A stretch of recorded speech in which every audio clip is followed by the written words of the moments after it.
Mia Torr. Hey, Rich, how are you?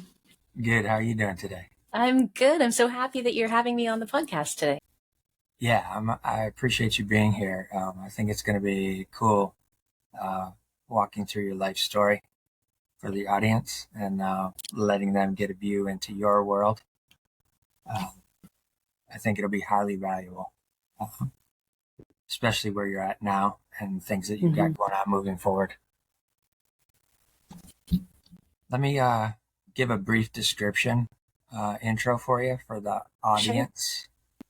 Sure. You are a designer, a podcaster, and community builder.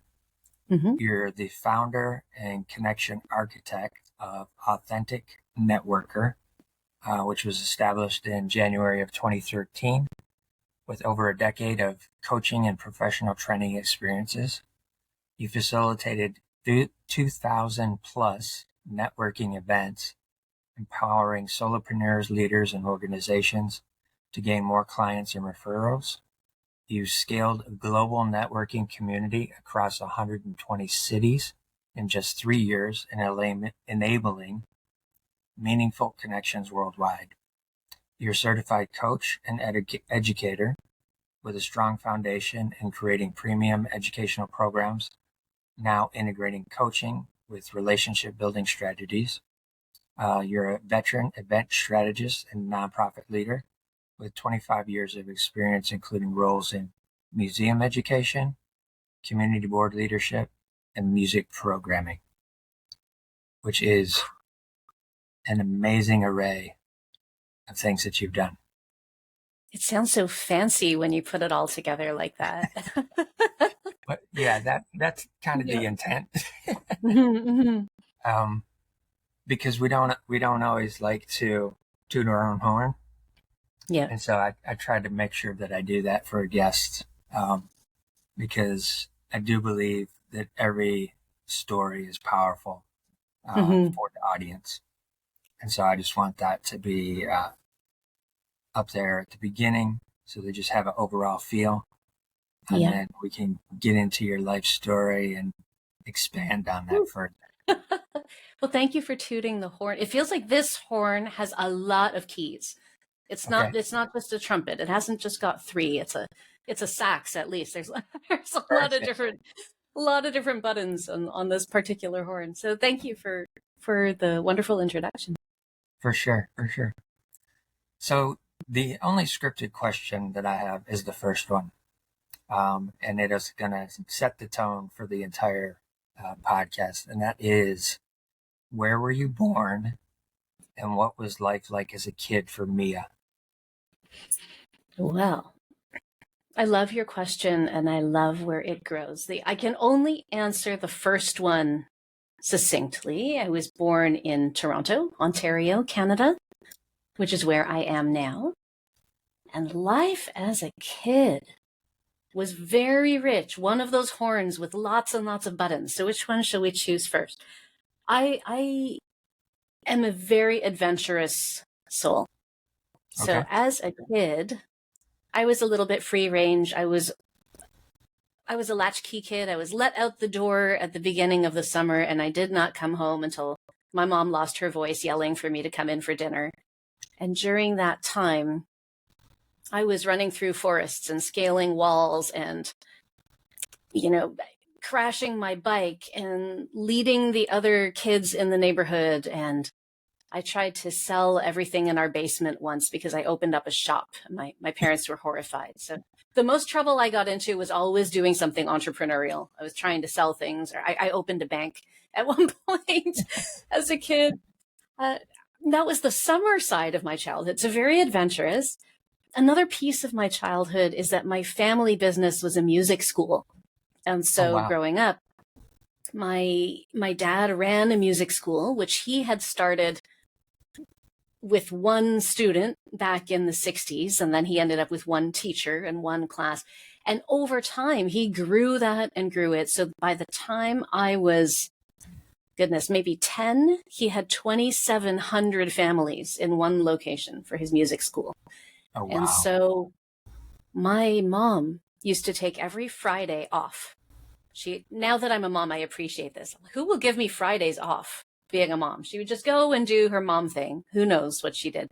But every Friday, my dad said, well, it's all me. What will I do with these girls? Oh, I'll bring them to work. So every Friday of my childhood, I spent running amok inside a music school with my sister. And so sometimes it was hide and seek among the music instruments, and sometimes we would get noisy and we would make friends with all the other students. And sometimes my dad would lose his mind a little and he'd say, oh, you're so noisy. Go take a piano lesson. So I had a piano lesson every Friday. And then I'd come back and be like, you're back already. Oh, who's free? He'd scan the teachers. Like, Mark's free. Go take a guitar lesson. So I'd go, and then I'd take a drum lesson. I'd take a singing lesson. So these music lessons were used as babysitters for me, which is really funny because I dabbled in so many different instruments, but I wasn't really serious about any of them except piano. Very cool. Adjacent to that, we went to a lot of live music when I was a child. We checked out a lot of it. So music festivals every year. I saw every Broadway show there was because that was all part of the music school. I was in dance growing up as well. And then beside that, on the other side of that, I had this really interesting family life where my mom was from the Philippines. My dad is from Switzerland. So I was this multiracial kid in the 80s. And I didn't always feel like I belonged because my mom's family was very homogenous. These beautiful golden brown Filipina people. And then me and my sister were these like white kids shining in every photograph, like we're reflecting the flash, and didn't quite fit in. And then my dad's side, very, very Swiss German. And we were slightly foreign compared to everyone else. So we spent a lot of time traveling between Switzerland and the Philippines. So when we went to Switzerland, we would drive all over Europe. When we were in the Philippines, we'd end up stopping over in Japan or South Korea or Hong Kong, whatever. And so there was a lot of travel. And I think the very last piece I will put in here, and then we can riff off of all of this, was that my entire family is neurodivergent. And so I skipped a grade. I was that gifted kid that was always very bookish. I was the weird gifted kid growing up. My face was in a book all the time. I ended up skipping 2 grades, and then they moved me back to just 1 because socially it was a nightmare. But both my parents, they've never been diagnosed, but I'm quite certain that both my parents have autism. 2 of my children do. And my sister was also on the spectrum with me somewhere. She was gifted, and we were all figuring out how to function where other people are. I didn't have a lot of instruction on how to communicate well. And I was punished a lot for the way that I communicated. I was supposed to just be quiet and listen and not share. So I found myself figuring out where my voice fit into this picture. So this is a mosaic of my childhood. So many different bits and pieces. And here we are. We can go from there. Right. How was elementary school for you? Starting out in like kindergarten, first grade-ish. I know in Canada, the educational timeline is a little bit different than it is here in the States. But how was early elementary school for you in terms of the social dynamic? That's a great question. Because in 5th grade, there was a milestone. There was a demarcation line in 5th grade. So before that, early kindergarten, I had a lot of fun. I remember it being a very joyful time. I remember always being the smallest in my class. I'm a little person. I'm only 5 feet tall now as a full-grown adult, almost full-grown adult.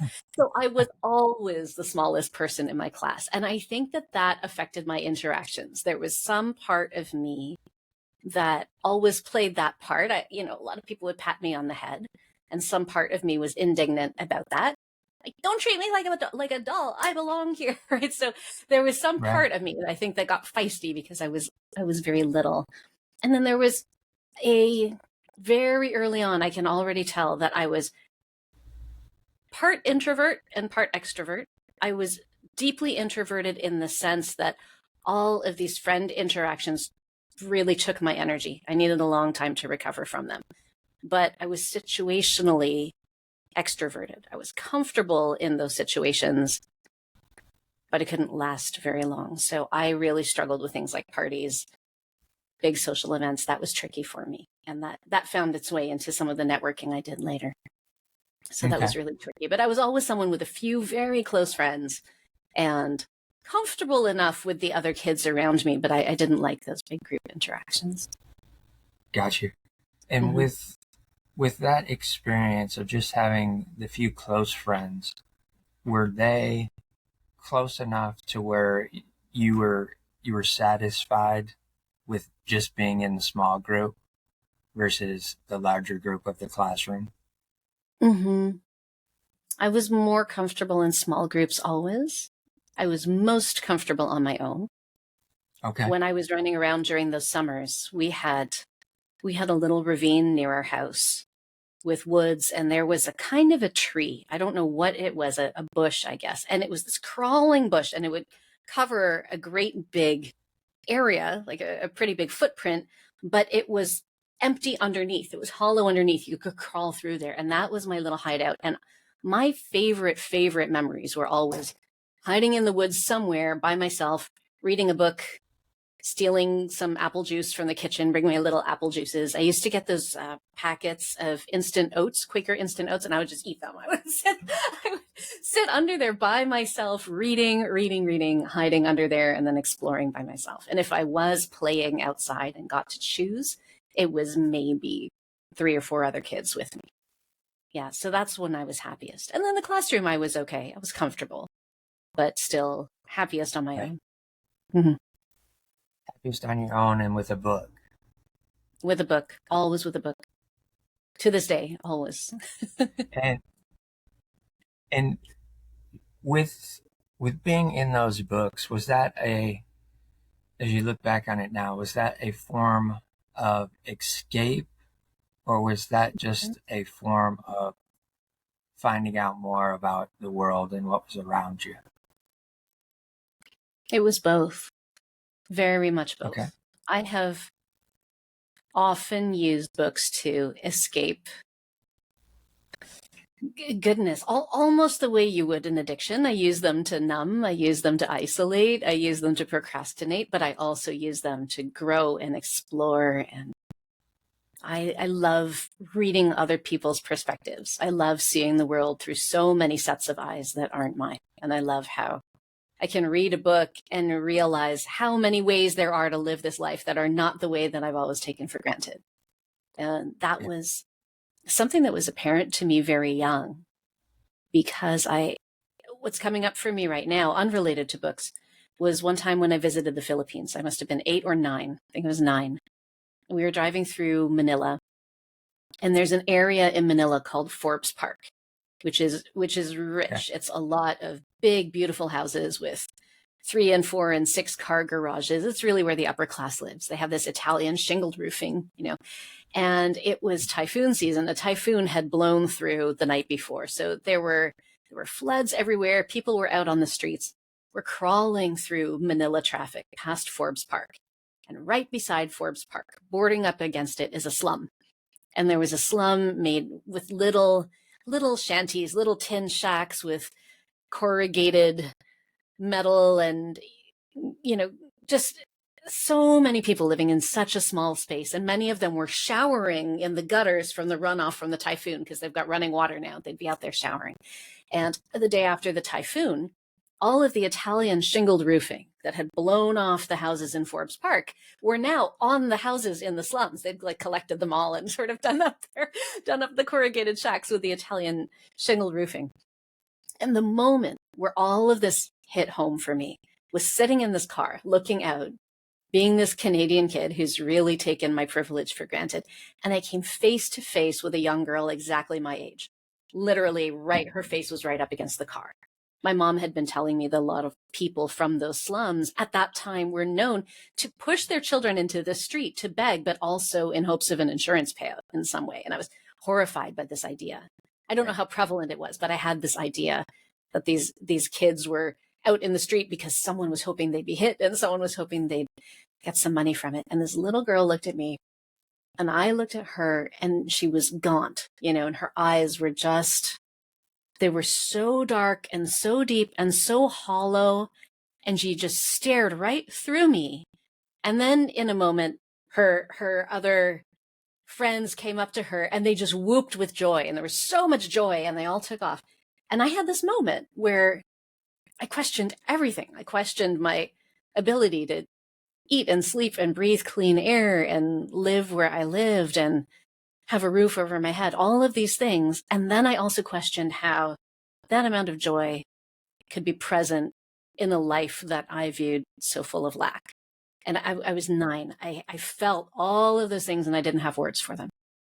So when we come back to reading, that was the sense I got from reading. When that happened to me, I read books differently. I started to really explore world literature and other places and other ways to live. I started wallpapering my entire room with maps from National Geographic. My parents used to subscribe. I'd take out the little map every month and I would stick it up on the wall. My whole wall was covered with these inserts. And I memorized all the countries of the globe and all the capitals and all the flags and all the cities. And it wasn't so much an academic exercise, but the sense that there was so much that I could experience with my own lifetime, but I wanted to invite all of it in. Right. Through books, through reading, through others. Right. And how often during your childhood would you take trips to the Philippines? Every couple of years. Okay. We traveled every year, but it wasn't always to the Philippines. So it was maybe every 2 or 3 years. We ended up going back to Manila, and I would go for a month at a time. My mom didn't think it was worthwhile to go all that way and just stay a week. So I'd be pulled out of school, usually over Christmas. That was quite often when we went. And I'd go and hang with my cousins and get mosquito bitten, eat all the good stuff. And, Yeah. So even in childhood, your parents are exposing you to multicultures. Mm-hmm. So you have a broader perspective on the world in terms of other cultures, other nationalities based on your family's travels. Yes. And also based on my experience growing up in Toronto, because it is one of the most multicultural cities in the world. Yes. And so in a class of 25 students, you might have 16 or 17 different countries represented. So my classmates were from all over the world. And it was something that I think I took for granted until I started traveling. And I remember traveling to the States. We would do these driving trips, and there were some places we would go, and I think, oh, everyone is white here. I wasn't used to that. I didn't know that was a thing. So there were these perspectives I was so curious about. Yeah, with me being here in Metro Detroit, I understand that perspective, because where I'm at, in between Detroit and Port Huron, which is where we have the 2 bridges going into Canada, and where a lot of the commerce takes place in those 2 cities. We've always had the opportunity to be able to just go across the border within 15, 20 minutes and be in Canada. And I have been to Toronto a few times, and it is definitely multicultural, for sure, compared to what we experience here in Metro Detroit. Yeah. With that traveling experience, and also to having the music component that is placed into your childhood experience as well,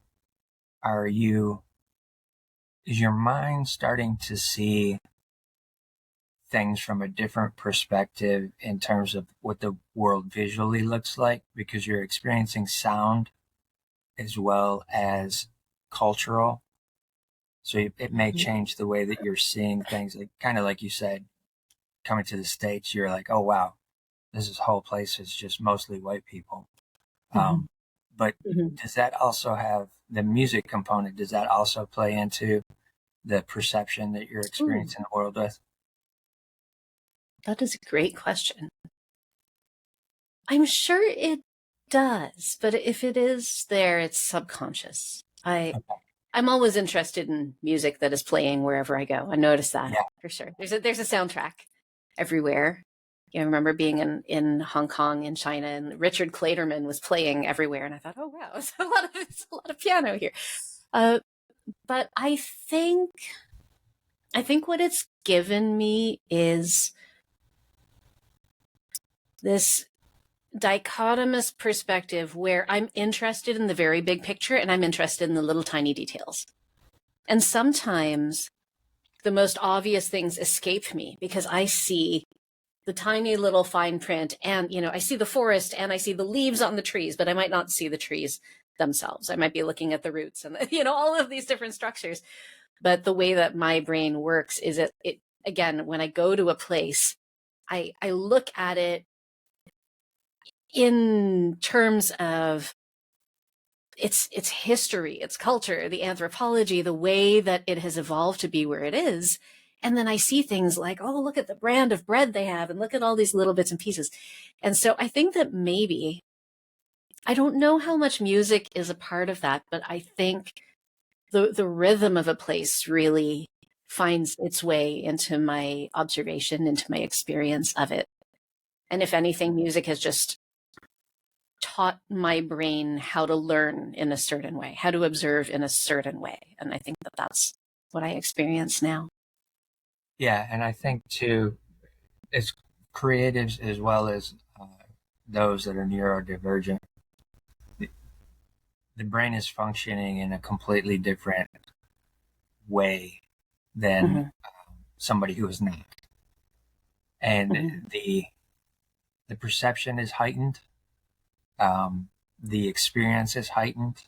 The intake is even heightened. Yeah.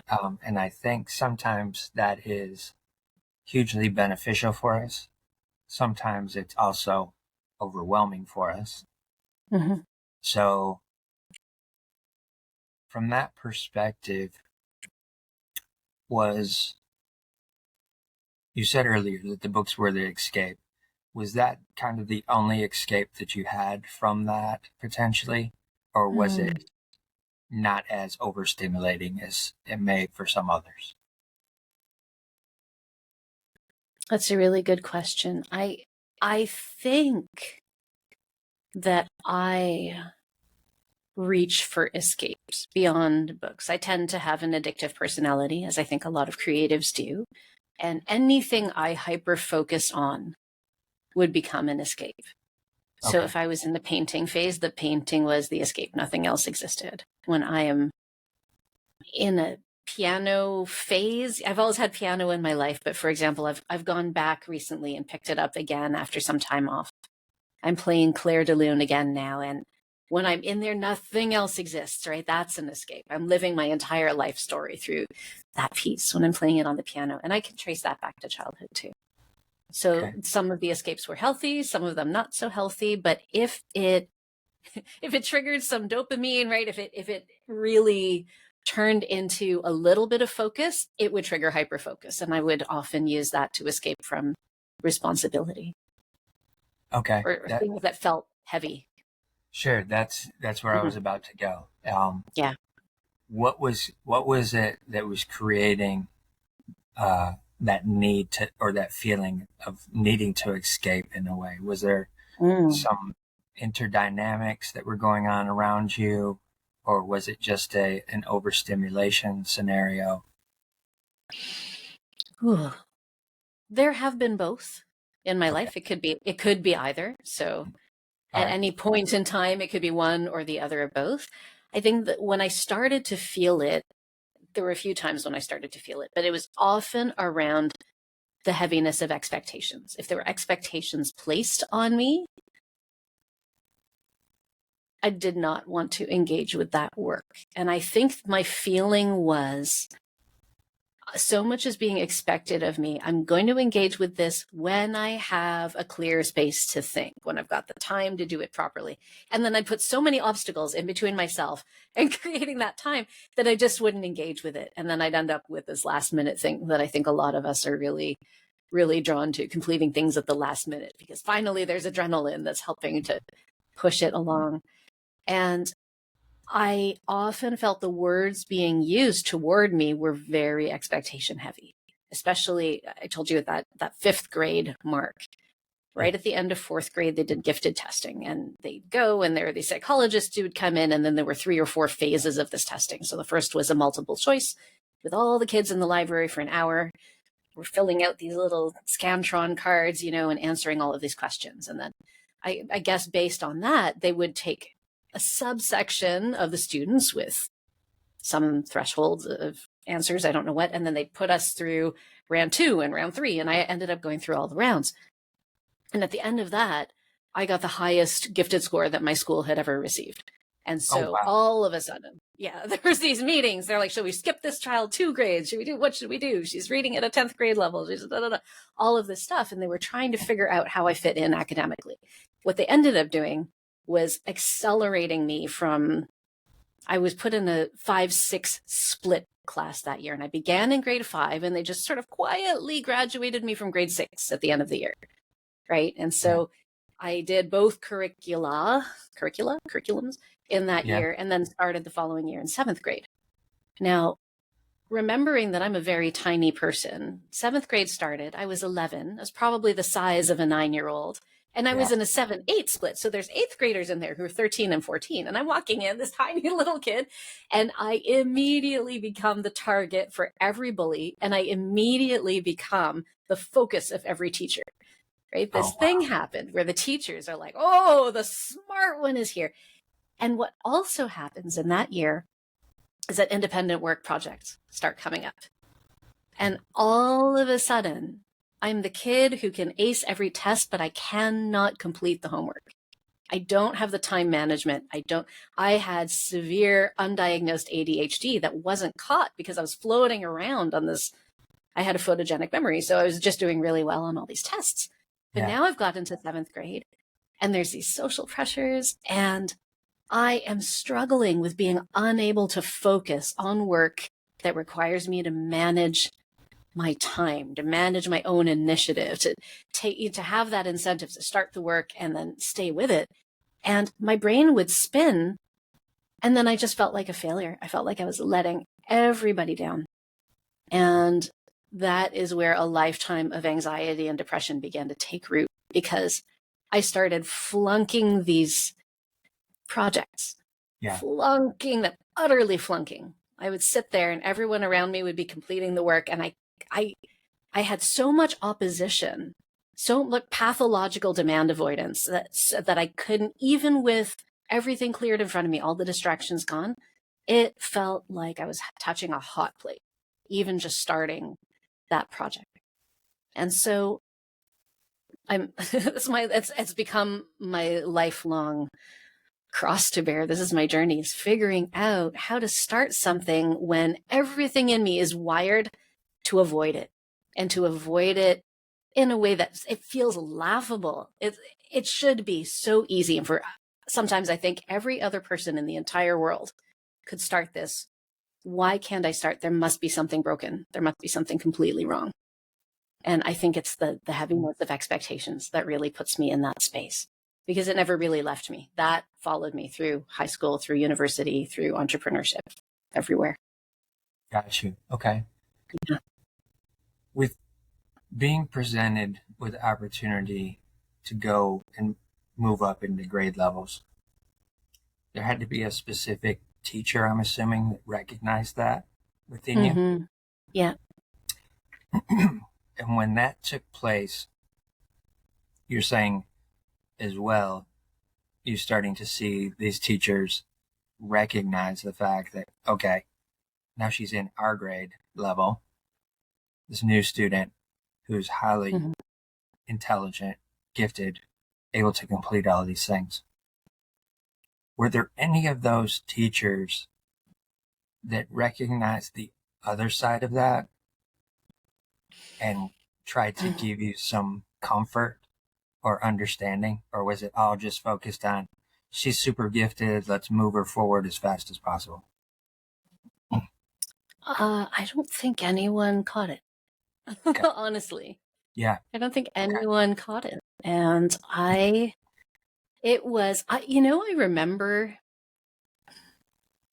remember little bits and pieces that stick with me. And maybe because ADHD and neurodivergence in general tends to come with this heightened rejection sensitivity. I Sure. definitely have RSD, the rejection sensitive dysphoria. So the Sure. memories that I carry with me are often the ones where I got in trouble. And the memories, the the little montage of memories I have from that time when you asked this question. I remember being unable to focus on something at my desk and trying to do the work, and I couldn't. And instead I just took my pen, I suppose my spoon is this pen, and I was just like kind of digging around on my desk with it. There was a little hole in my desk, and I was just like poking my pen around in the hole because I couldn't figure it out. And my memory is, and my teacher had a big fat hand, and his finger showed up on my desk. All of a sudden I'm focusing on this hole, and then there is a finger right in my field of vision. He's like, "What are you doing?" I was like, "Nothing." He's like, "You're destroying the desk. You should be working." Right? And I had this sense that I felt like a mouse caught in a trap. Yeah. And it didn't help me focus. I didn't finish that assignment. Right. And I think about 8th grade, there was an assignment that I had to create, everyone working in the library. And I'm just flipping through the books, and nothing is computing. I just felt like I had this cognitive dissonance that I should be doing something. It's not making sense. What's wrong with me? This should be one way, and it's another way. And then at the end of that assignment, I tried to complete it the morning of. I failed spectacularly. And my teacher sent home this message to all the parents that said the children did a wonderful job on their independent study projects. All the students except one did very well on this. And that except one still twists me in the gut. And the sense I got was that I was failing to live up to their potential, that I was a disappointment based on what they saw when they talked to me verbally versus the work that they were receiving from my independent work projects. And that was difficult because I didn't know. And the kids didn't particularly like me because I was getting special treatment, but I just didn't know where to fit in on any level for a long time. I didn't know if I was smart or not. I didn't know if I was cool or not. I didn't know. I didn't think it mattered. Yeah, for sure. There's 2 places I would like to go based off of that.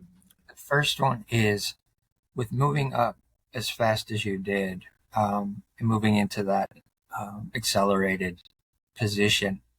Did that also kind of tear apart your circle of friends that you had? Yeah. That you were able to confide badly. in? Okay. Yeah. The other place. Sorry. Go ahead. No, you finish the question and we'll go there. The other place is, at this point in time, are your parents seeing that, yes, you're being offered the opportunity to excel, but she's struggling? Are they seeing that at that point? Yes, but they didn't name it that.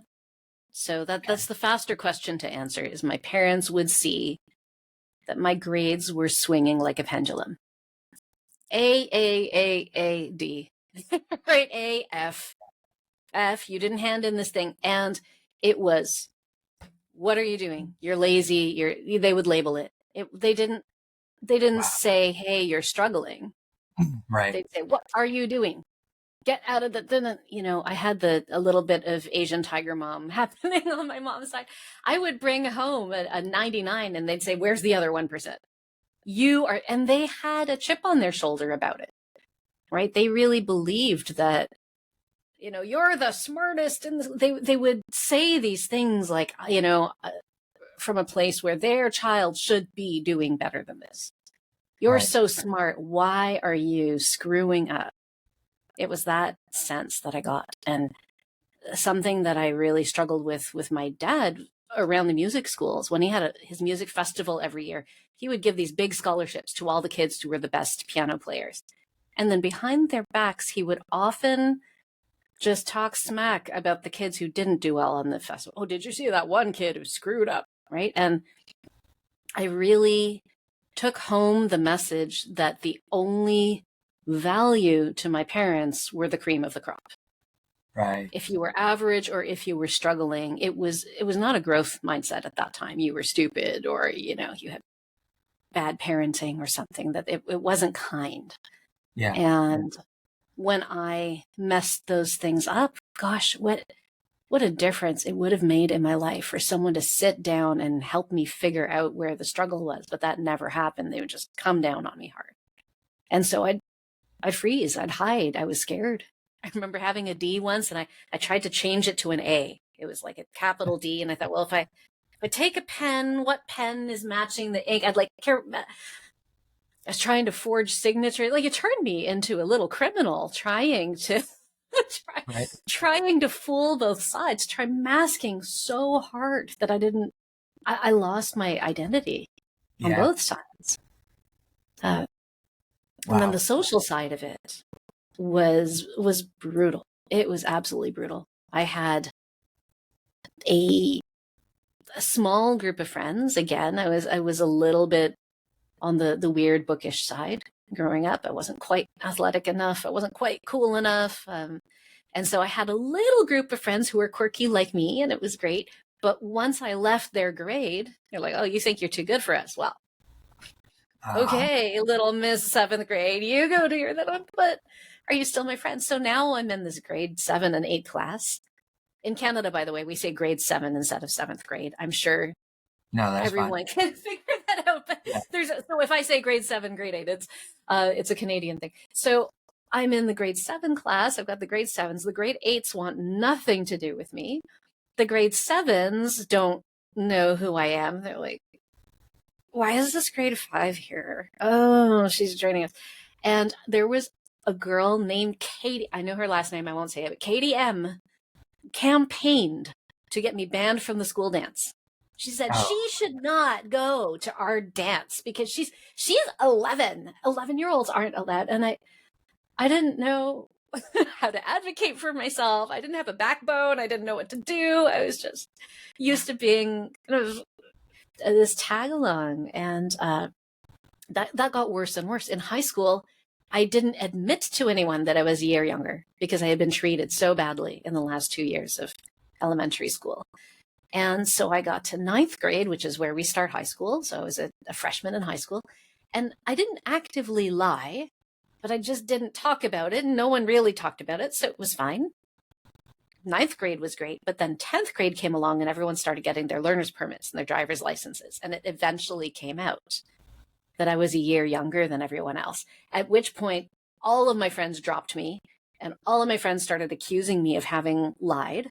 And I became a pariah again in the 10th grade. And I started having suicidal ideation and acting out by, dating all kinds of boys and trying to figure out, like, just desperately trying to fit in, trying to be cool, where somewhere inside I felt hollow. Now I wasn't keeping up with academics because I was trying so hard to be cool. And it felt like my social fabric unraveled from 5th grade all the way through until college or adulthood, when I started having to deliberately put those pieces back, deliberately figure out how to create my friend group.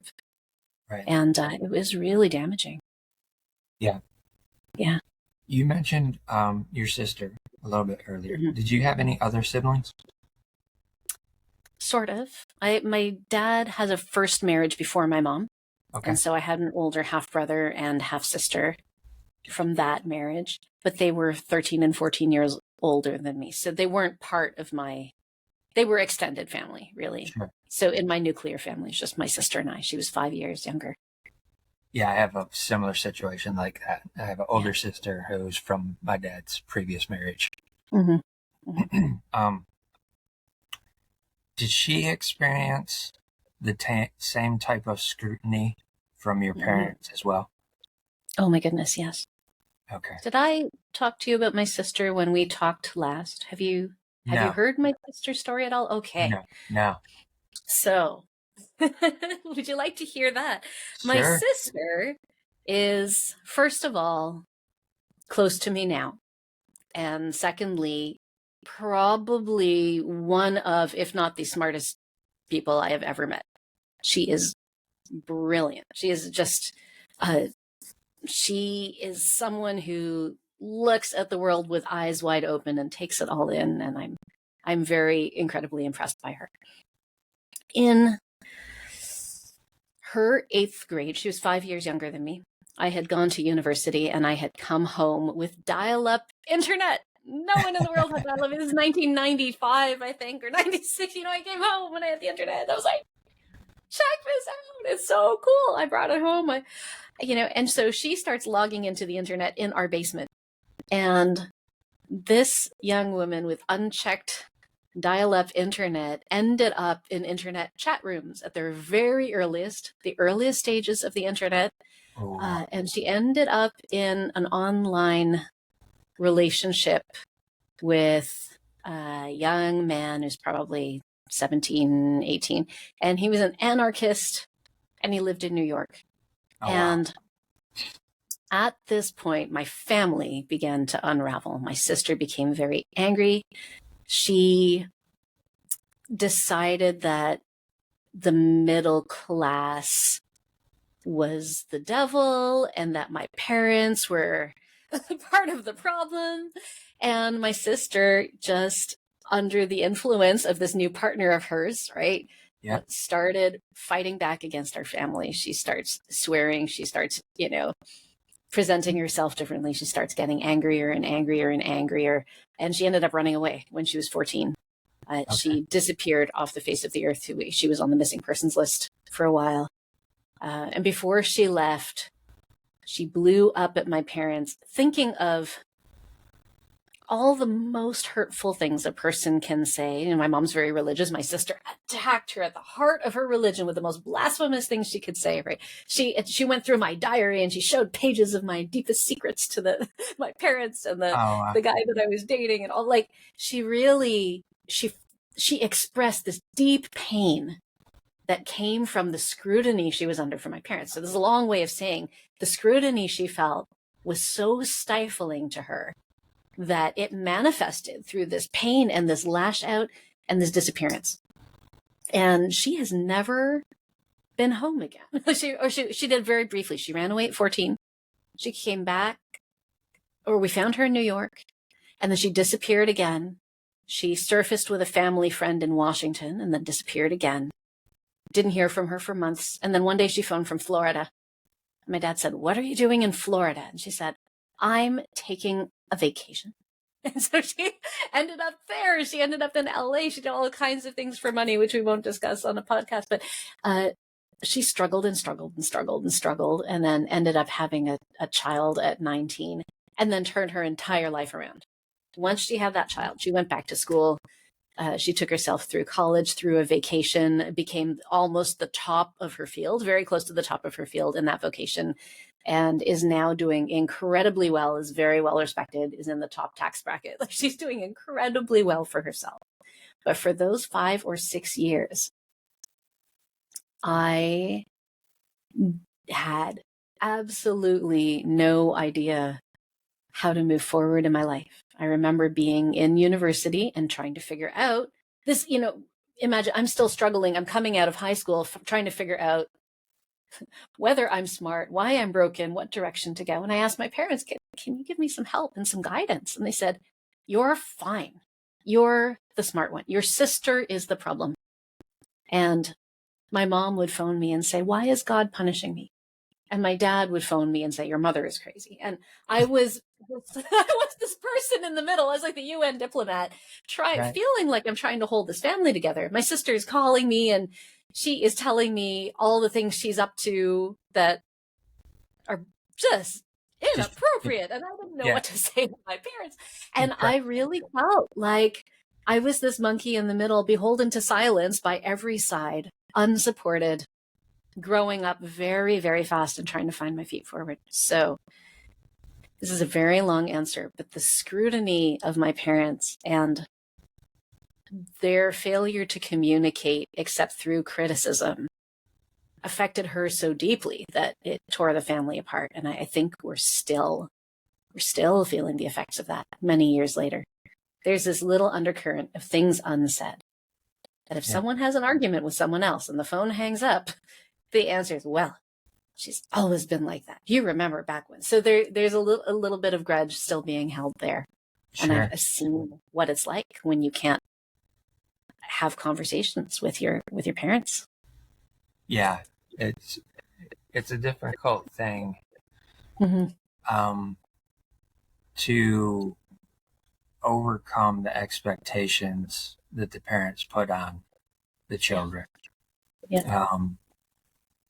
And how that plays out across a lifetime as well. Yep. Being in high school, and as you kind of mentioned, started dating boys and having that type of interaction with others. Did you feel any validation from that, or was that again another place where you're trying to turn for some understanding and potentially what's taking place? The adult in me with hindsight has a different answer than the me who was 15 or 16 and discovering boys. What I discovered in my early high school relationships was what it felt like to be the center of someone's world for the first time. What it felt like to be listened to, right? What it felt like to have someone proud of you without strings attached. And I think that I just, my esteem felt like a constellation, these really bright points of light where I'd done really well, and then this blackness in between, right? And so I didn't have a solid sense of myself. I didn't have the kind of self-assurance that I see in my children now.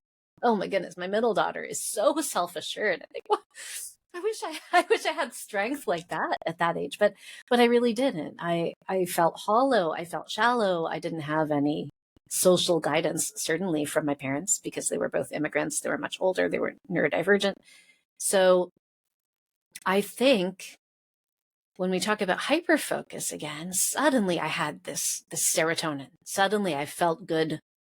And I became a little boy crazy, I think, because I poured so much of myself into those relationships. I would probably have bent over backwards to make them work, because my home environment felt so dangerous a place. It felt like walking on the worst kind of eggshells all the time. And so I think that in trying to please a boy or partner or whatever, I was really, I was a people pleaser. I was trying to figure out what they wanted to hear. And I was very good at adapting what I said to what they wanted to hear versus what I really felt, because I didn't know what I felt. And I regret, maybe we all do, that I had to learn a lot of those social and relationship skills by messing up. I really had to learn them the hard way. I didn't have any guidance to help me. I had to show up, and I had to fuck up. And then I had to, and then I had to realize, oh, this is why you don't lie to people. This is why you don't cheat on someone. This is why you don't say what someone wants to hear instead of what you really think. I had to learn each of those through really difficult experience. And all of those lessons were so painful. They're character building. I'm glad I learned them. I regret that I had to learn them the way I did, but I'm glad that I'm a quick study. When I feel pain like that, I'm like, well, not doing that again. So it's helpful to have gone through all that. Sure. And that's a superpower, right? Being able to recognize that quickly, Mm-hmm. the further along that you go. Yeah. But what I'm seeing as well with the storyline so far is that you are adapting to the environment quickly, Mm-hmm. but you almost inadvertently to you were put into positions and places where you didn't have a natural timeline of growth, a natural timeline of getting acclimated Mm-hmm. to a grade level or a group of friends or different things like that. Yeah. You were just constantly being moved in different directions. And then even with your parents having the music school and, being there as well, you're seeing this side of them that is kind of highlighting the ones that excel, but also kind of denigrating the ones who may Yeah. not have been as talented. Mm-hmm. So uh, it's a strange dichotomy that you're experiencing in terms of validation. Yes, very much so. Very much so. So it's very a continual seeking for external validation, because what you're saying is absolutely right. Bouncing around between these accelerated timelines, these different situations, I didn't have enough emotional space or stability to be able to fill that in for myself. Yes. And from my social experience in school, I learned that it is not okay to be yourself. As soon as I am me, I get rejected by everybody else. So if I pretend to be cool, if I pretend to be something else, or if I show up the way they show up, I'm a really good mimic. I can just mirror them. I learned to mask really quickly, but I didn't realize I was doing that. I was just like, oh, I'm fitting in. Yay, I'm cool now. I got the right shoes. And I became pretty cool. I was pretty popular for a while, but there is something still hollow, still unformed. There's no substance underneath the things I was being accepted for. Right. And my goodness, it's taken a long time to backfill all of that.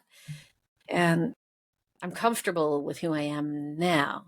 I think that I can really feel into my strengths, my weaknesses, what makes me me.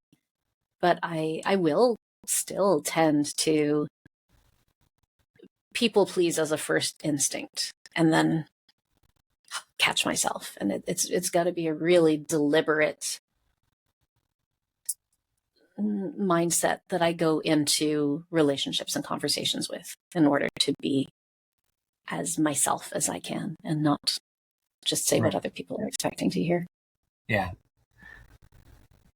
Moving into university, Mm-hmm. college, as we call it here, a lot of times.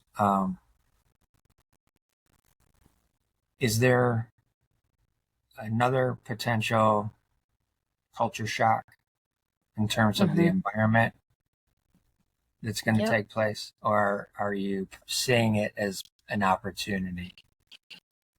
Both. Okay. Again, both.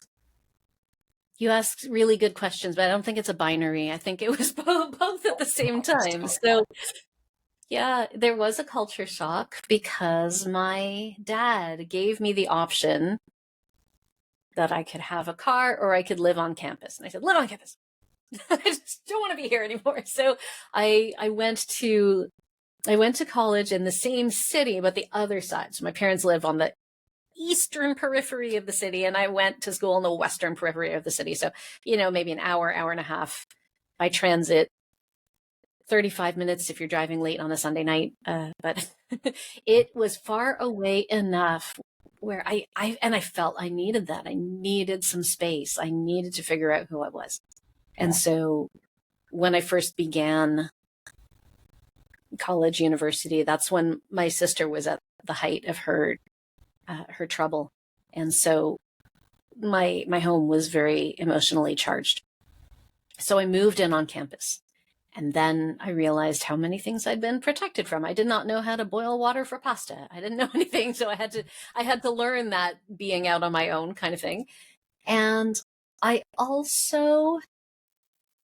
did really well academically in my first year because I loved the discourse. I felt finally I can talk about big ideas. I can sit down with people who know and who have been in these fields for a long time. And I loved having bigger ideas to play with and bigger subjects to explore, and so many people around who were idealistic and motivated and going places and interesting, creative. That I loved that. That was phenomenal for me. And in university, I found my place in leadership very early. So in high school, one of the things that happened was that we moved houses halfway through high school. Ontario at that time had 5 years of high school. We had a fifth year. So we had grades 9, 10, 11, and 12, which would be the equivalent of freshman, sophomore, junior, senior. But we also had a fifth grade called OAC, Ontario Academic Credits, which no longer exists. I'm not bitter, I promise. But anyway, I had to do grade 13. And those were university credits that you would take in advance of your admission to university. Yes. So after 10th grade, my family moved houses, which was great because that was the year of so much social pain and agony for me, being rejected by everybody. And I was in a very difficult place with my mental health. I had this opportunity to refresh and go to a new school. And it felt like a fresh start. Thank goodness. It felt good. It felt clean. It felt like, okay, I'm not going to lie about my age anymore. I'm going to do things well. And I began involving myself in student leadership at that time. So I ran for student council my first week in the new school, and I did not win, but that's okay. I think it was good to put myself out there. And then I ended up running one of the social issues committees. And as a student involved in student leadership, a program that my high school had was that all the student leaders, as well as student leaders from 2 other high schools, would be taken away to a leadership retreat every May. And so you had all of these students in the senior grades who were in student council, the athletic council, the social issues committees, those sorts of things. And we were taught leadership skills, conflict resolution, facilitation, first aid, everything. And that, as a 16, 17, 18-year-old, incredible skills to take on. So when I got to university, I had, a year or 2 of getting my feet under me, but then I became a residence assistant, or residence don, we called it. But I became an RA. So I was one of the students at the residence that people would come to. And the RA program took us through extensive leadership training. That was 2 weeks solid of being trained on, again, conflict resolution, mental health, all of the resources that people could reach for, the ways to have open-ended conversations, to hold space for people, to know when a student needs their stomach pumped, everything from the beginning to the end. And that experience felt like it aged me 10 years in a good way. I felt all of a sudden like it equipped me for leadership in my life, for personal leadership. It gave me a much stronger sense of who I was. And that led me into a lot of the things that I've continued to do since. So I feel lucky, maybe. I think lucky is a good word, that these fresh starts kept happening for me. When there's grade school and KDM and all of that. And then grade school ended and I got to high school and I thought, okay, fresh start. I'm not going to tell anyone. And then that blew up in my face. I'm like, oh, another fresh start. Okay, now I am going to tell people. So I had these iterations, but it took the third iteration, that second half of high school, to start down the leadership path. And then university gave me the opportunity to pursue it. And I struggled academically in university. I did really well for the beginning, but once again, when it came down to time management, independent work, study habits, I didn't have those. I was undiagnosed. I didn't know I had a problem. I just thought, oh, I'm too busy. I'm broken, something. But the leadership side taught me everything that has continued to serve me since. Yeah. What was your decision in terms of course study going into university? I had a very weird major. I started in mathematics. Okay. I'd done really well in math and noticed that math was something I could do. I had, 99% in my senior high school math courses and calculus and finite math and all those, because there's no independent work project. Notice that? I'm only noticing that now, but you don't have to go to the library and research things and manage your time. Right. You solve the problems and then the test comes. And I did amazing with math. And they said, "Oh, you're so talented at math. You must be a math major." And I said, "Okay, sure." That was chosen for me, not because I liked math in any particular way, but it was one of the things that I could do quite easily because it didn't rub up against my neurodivergent challenges that hadn't been named. So I took math because I wanted to go into education. And to get your Bachelor of Education degree, at my school, you had a choice. You could complete your 4 years of undergraduate first and then do your B.Ed, or you could do them concurrently. And I wanted to do the concurrent education program, which meant you do your first year like a regular year, and then you apply. And if you get in, then your second year, you get to do them both together. So you get to do some education courses and then some BA or BSc courses. Okay. And so I took the math hoping that would give me an edge into the concurrent education program, which it did. I was admitted. It was great. When I joined the Bachelor of Education in my second year, and I had math and education, they said, "We're taking a few students from this year's concurrent education program, and we're going to put you through a cohort that specializes in East Asian immigrant studies." Being a person of half Asian descent, I thought, that's really interesting. And they said, what you would do is declare a minor or a double major, and you would take some East Asian studies courses, interdisciplinary courses. So things like political science, film, literature, language, whatever it is, they had a series of course requirements.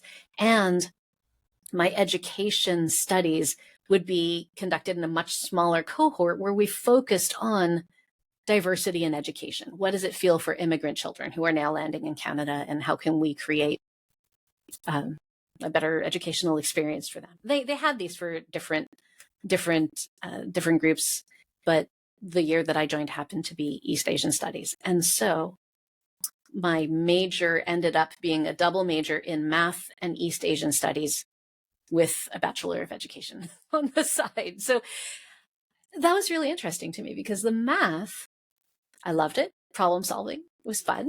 My brain got exercise, needs to be exercised like a puppy. So that was fun. But my math teachers and fellow students seemed to have very few social skills. I felt like I wasn't getting the culture from that math community that was satisfying to me. It just, I didn't like the people in the math program very much. It's just, it didn't feel good. The East Asian Studies and the education side felt less academically rigorous, but that was where I could exercise the other side of my brain and feel like I could feel more into my leadership and listening skills and all of these other pieces that I had been missing. And it was a really nice round education for me. And was that allowing you to shift into a place of comfort internally? With yes. Being able to move into something that you're excelling at? Mm-hmm. Okay. Yeah, much more so, because two things. One was that the education courses taught me what I knew and what I always felt I was missing from my communication skills in my family. Okay. I felt like I came from a group of people who didn't listen, and I came from this family that really prioritized academic achievement above everything else. And being in education and just seeing the level of support for every student, every learner, these different types of learning, different levels of learning, different ways to scaffold ideas and different ways to accommodate people who are different thinkers. all of a sudden started to feel like relief. It started to feel like, oh, okay, I had felt it, but I'd felt it as this discomfort or this anger with my parents or this, why do you only care about them? And finally, I was getting what I wished I had gotten from my family. I can imagine. Yeah. I can imagine that was a big shift for you. Mm-hmm. Did you carry over any of the creative things into university? You mentioned painting, you mentioned the reading, you mentioned the music that your parents had going on. Mm-hmm. Did you take any of that along with you, or was that kind of set off to the side so that you could focus on this other thing? It was sidelined except for writing. I continued writing throughout, and there's a lot of writing in university in general, but I also took creative writing classes. Okay. So the East Asian Studies classes that I did, I tended to choose those that leaned toward language and film and literature. And so I got to do a lot of reading and writing, and then also took creative writing courses as my electives. And so I had a chance to express myself through writing, which is something I had always done. And so there was less painting, there was less dance, but there was this writing that I was immersed in and I really enjoyed. The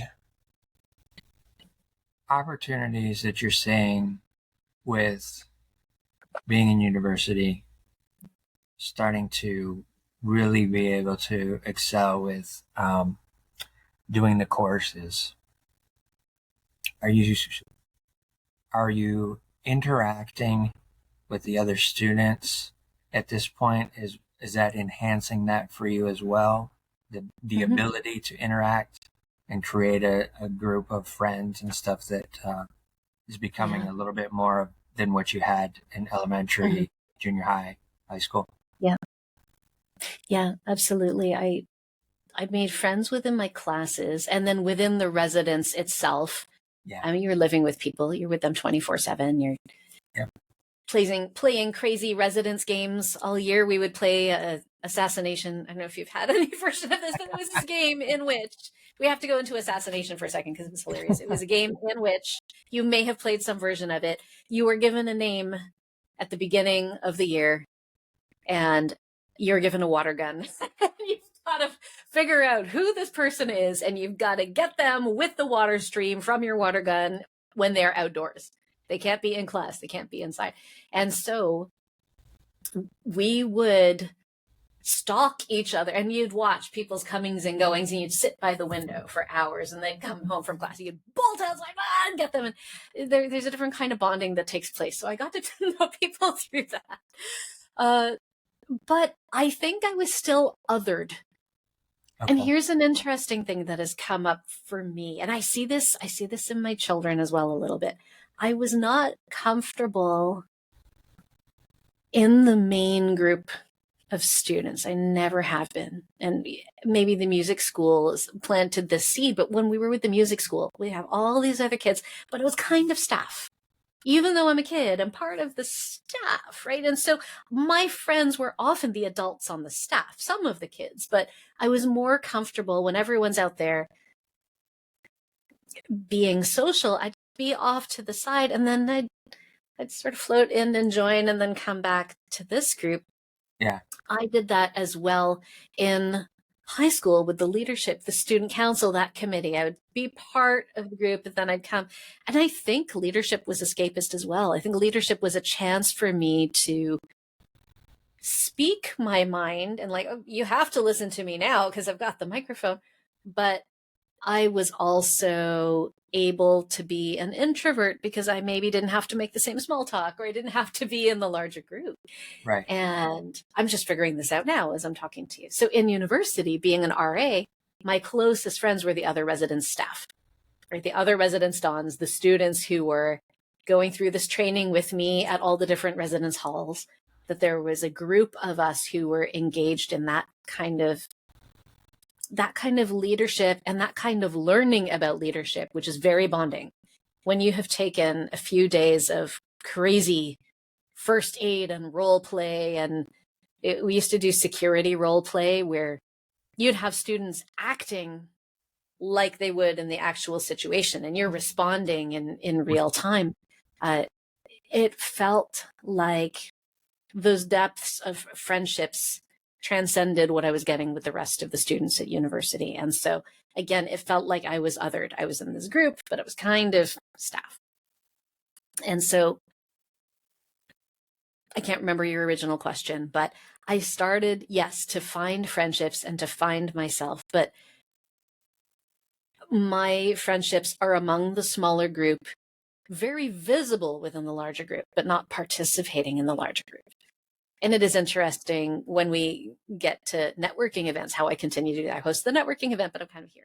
So I think and that's protecting my introvert energy, maybe.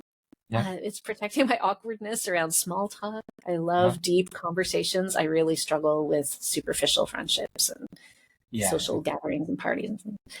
I understand that intrinsically because I am that way as well. I am that way as well.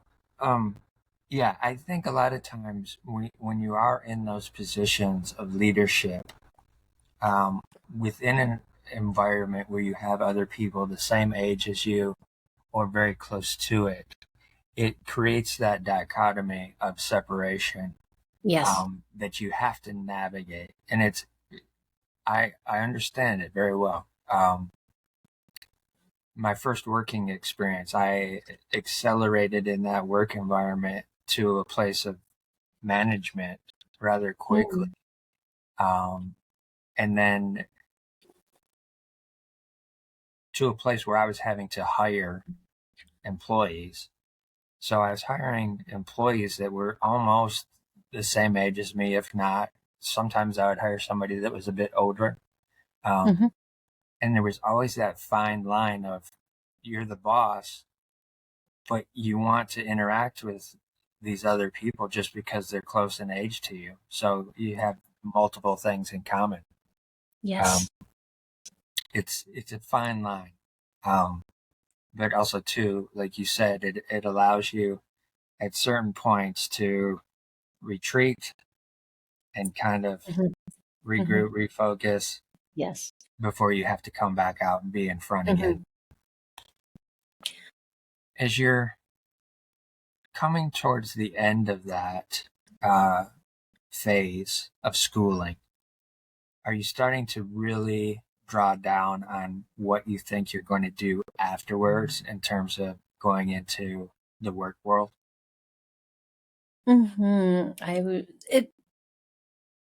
It was built into the education program that we were in co-op placement. So it was teaching in school. Oh, that's cool. So I was teaching in a classroom 1 day a week and then 2 days a week. And then I had a 6-month placement. So I don't know, 6 months or 3 months, something like that. So we had these placements throughout. And in my mind, all of this was preparing me to take over the music school. So I had that in my head, that part of the leadership and the management and being on this side of the students was very helpful for me, because when my dad retired, I could just slide in to music school management. And so I was interested in working, not necessarily in the school system, but learning the school system, working in it for a while, being there, learning how to design curriculum, learning how to lesson plan, learning how to interface with students and teachers and all of that, because it would lend itself really nicely to my family business. Okay. We didn't touch on this earlier, but because you brought it up again, I'd like to touch on it just to give a little bit more dynamic in terms of the parental perspective in the creative world. Was when your mom and dad decided to create the music school, were they accomplished musicians outside of that at all? Nope. Or was it just something they decided this is what we're going to teach? That's a great question. You're very insightful with your questions. I like them. Thank you. I'm trying to. It was my dad's music school. Although he gave my mom business cards that said vice president, but she didn't ever go in there except to, to go and give him a kiss. So she never really worked in it, although she was the vice president. So my dad had come to Canada as an immigrant from Switzerland. And he had, growing up, he had worked for his dad. And so his dad was a cabinet maker. And so my dad worked as a cabinet maker under his father. And he did work placements in the different regions of Switzerland, which is something that a lot of people in Switzerland did at that time. Maybe they still do, but he spent some time working in the French area of Switzerland and learned French and, got to practice with that. And then he spent some time working on the Italian border. So the Italian part of Switzerland, he'd cross the border, work in Italy, go back to Switzerland. He picked up Italian that way. So he did that with French, Italian, and German, and then finally moved to Canada. And when he moved to Canada, he came over on the boat. There's a lot of colorful stories about that, but he did not speak a word of English. And he taught himself English from watching TV. And he was also a big reader. He would read books. And he always said that how he would just grunt for emphasis if he didn't know the word. He'd point at the cake and say, I want some, and he'd point, and so they'd give him some cake. And when he landed in Canada, he didn't have a post-secondary education. He had training in his family cabinet making business, but he did that typical immigrant thing at that time where he just tried his hand at everything. So he was the fuller knife salesman guy. He tried a lot of sales positions, many different things. And it was after about a dozen reinventions when he told me he sat down and he thought to himself, what is something that I can do that brings joy? And he chose music. He said, because even when I didn't understand English, music would bring everyone together. And I thought, oh, this would be great. He played a little bit of accordion, but he started off selling music programs door to door. I think they were on vinyl, and it was a teach yourself music program that people would, oh, wow. pop it on the 33, and he couldn't sell them for a while. Nobody was buying. And then he made his very first sale to a blind man. He said, I've always wanted to learn music, but I can't read. So this vinyl recording is perfect because it can teach me music orally. And my dad was really happy with that. He was encouraged by that. And then he continued to sell those with some more verve, and then decided to teach some accordion, and then accordion fell out of favor. He got a guitar teacher, and that's where it went from there. So he didn't have musical skill. He had a whole lot of chutzpah. And he just learned from others in the business the beauty of systems. How can I create a system to onboard new students, right? What could this music studio do that others don't? And he realized that a lot of families didn't have an instrument to practice on. So he decided to create a school where people could come, and he would give them a loaner instrument for 8 weeks. And that was something that he worked really hard on, and he built that up. And then he wanted them to have a celebration. So he created his own music festival. And these little bits and pieces that he systemized allowed him to grow and to build. And he only did things his way. He did not like to collaborate with anyone else. He was very rigid. This is how they're done. I was told once the only thing worse than a stubborn person is a successful stubborn person, because he would do things his way and there was no going around it. And it took many, many years later until my son was diagnosed with autism. And I looked at my dad and I went, oh, you're autistic. This is why the routines are like this and the systems are like this. And there's a rigidity and there's an order and there's low social skill and there's no collaboration. He had a real genius and so much that I respect. And then a certain way of doing things that I felt was backwards to how everyone else in the world did that. Yeah, but he built it really based on this dogged determination and routine and system, I think, is what benefited him. Right. Okay. With your grandfather having the cabinet making, woodworking business, did your mother have any element of where there's a creative flow coming into play? Maybe her parents or anything? Yeah, she was a fine arts major in college. So my mom was in fine arts growing up.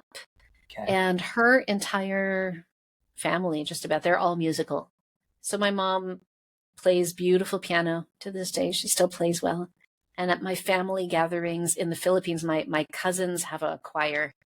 They will all come together and they will sing a cappella, and it's beautiful, absolutely stunning. So they're very creative, that whole side of the family. Okay. Mhm. Interesting. And did your mom teach in the school at all with No, the piano? Didn't do any of that. never. No, she was a copywriter at the time she met my dad, so she's got that writing as well. Okay. And then hasn't worked ever since. So she met him and she married him and she had me, and she has never worked. And that was something that was always very curious to me, because I'm constantly pursuing ideas and my mom hasn't been. And that was one area of real friction for us. I thought, you've got all this time, you've got all Right. these talents. And she just sort of let it go by the wayside and was very comfortable just reading her newspaper and playing on the computer all day. And I felt really, really oddly threatened by that idleness. That's interesting. Yeah. Interesting, especially because I was judged very harshly around my productivity and my achievement. Right. But it was demonstrated to me by one parent and then not at all by the other. So Yes. yeah. I'm seeing that. I'm recognizing these Yeah. things are coming up as well. Mhm. Once you get into the teaching world, finishing out university, what Mhm. does that first teaching position feel like, look like for Mia? Is really intense, really intense. So the very end of university for me was extremely challenging. I was in what I would now say very clearly was deep clinical depression, but I didn't know it at the time. Okay. And some of it was around, I was rubbing up against that inability to begin, right? That real struggle with starting projects, and all the projects that I would have that were starting would come around exam time. And that was the same time when, as a residence assistant, I'm noticing that all the students are getting stressed and roommates are starting to get at each other's throats and students are getting more drunk. And there's a lot of things happening on the work side of school. Yeah.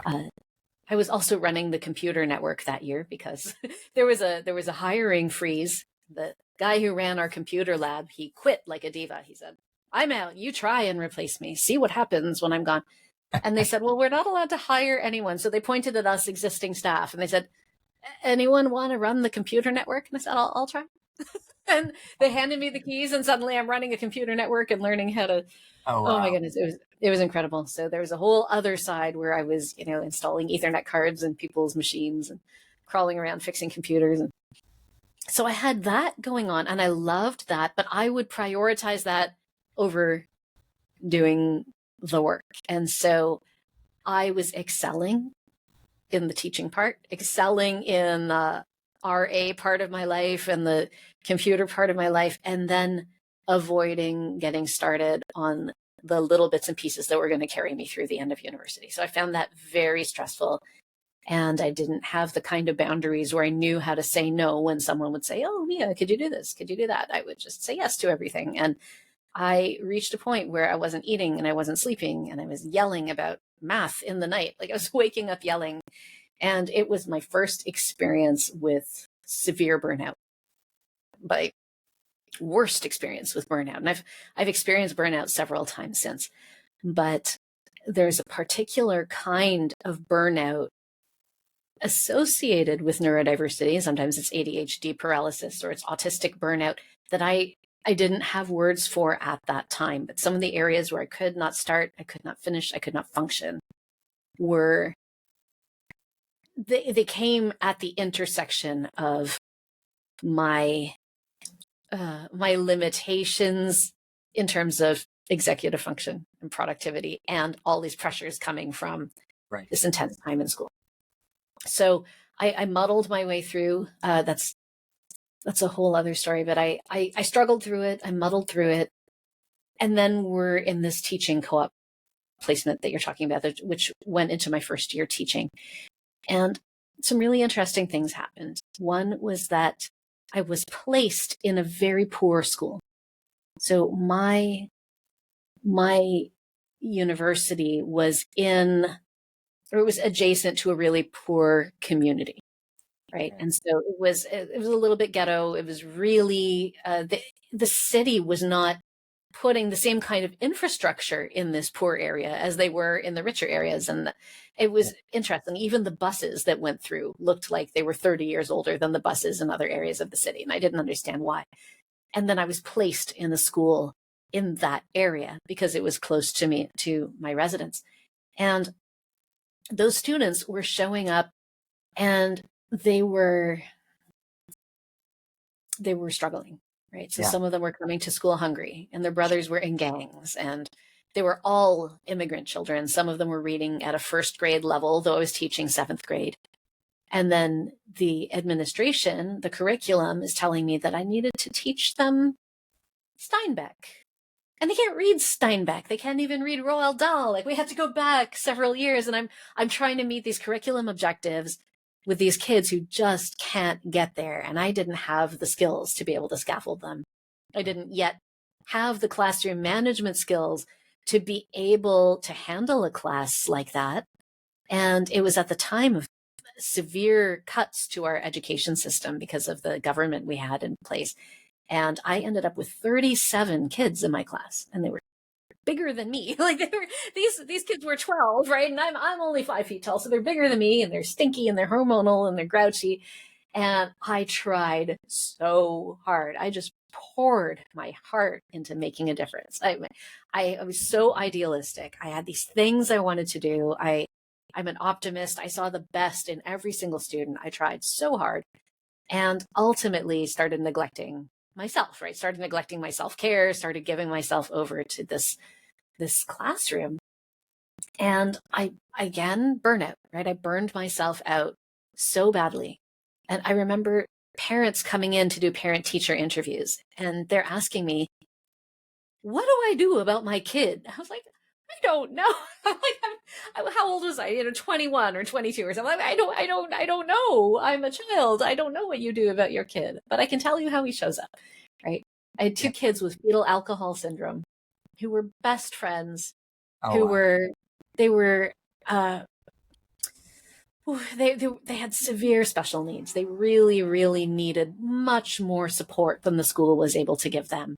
Yeah. And I didn't have any support for them. And my heart is swelling trying to figure out how to make this experience better for these 2 kids who only had each other. They were best friends, and they would walk around the schoolyard kind of kicking rocks together and talking and like being each other's best friend. And halfway through that year, one of them qualified to go to a special school and one did not, and they were going to separate them. And I just came to this point where I thought, how can I function in this system? I love the teaching. I love these moments of connection. I love the part where I get to make a difference, but I cannot work in this broken system. It was bigger than me. And I was losing just losing my sanity. I think my anxiety was through the roof. My depression was getting worse. And so after that year, I decided I would never teach again. I was like, forget that, never again. And it took me a couple of years before I ended up back in education, but I ended up in informal education. And that's when I moved into museums and parks and started curriculum designing from the other side of the educational coin and really finding my place there. But it took that first year teaching of all heart. And I think if I had better executive function, I would have stuck it out a lot longer, but I wasn't equipped enough to be able to find my way through with no family support, with nothing but my own executive function struggle. I couldn't get through it. I couldn't stay with the system. One of the things that you mentioned earlier on that was affecting you based on what you were experiencing, you're having some suicidal ideation. Mm-hmm. And now again, you're experiencing a depression that's probably even more than what you had experienced earlier on. If you can and don't mind, Can you describe what was the thing that got you through some of that to where you Oh, didn't act on those yeah. thoughts, but rather looked at potentially moving forward? Yeah. Again, such a thoughtful question. I'll tell you what happened. It was depression followed by anxiety. Okay. And so during this period in my life, I lived close to the university. I wasn't on campus anymore, but I was on the 12th floor of an apartment building. I had a studio apartment. I felt so grown up. It was a gorgeous little studio. I was a single woman in the world for the first time, and I was listening to Edith Piaf and dancing around my apartment and making it mine. And I got a puppy, and I was loving my. I had a little Cavalier King Charles Spaniel, and her name was Baggins, and she was the light of my life, and really enjoyed that time with her. And she was probably the best thing in my life at that time. And then the burnout hit. The end of university burnout was brutal, absolutely brutal. I ended a relationship at that time. It wasn't a very important relationship, but it was a really ugly end. And then the teaching was now overwhelming me and burning me out. And it was the worst suicidal ideation I've ever had.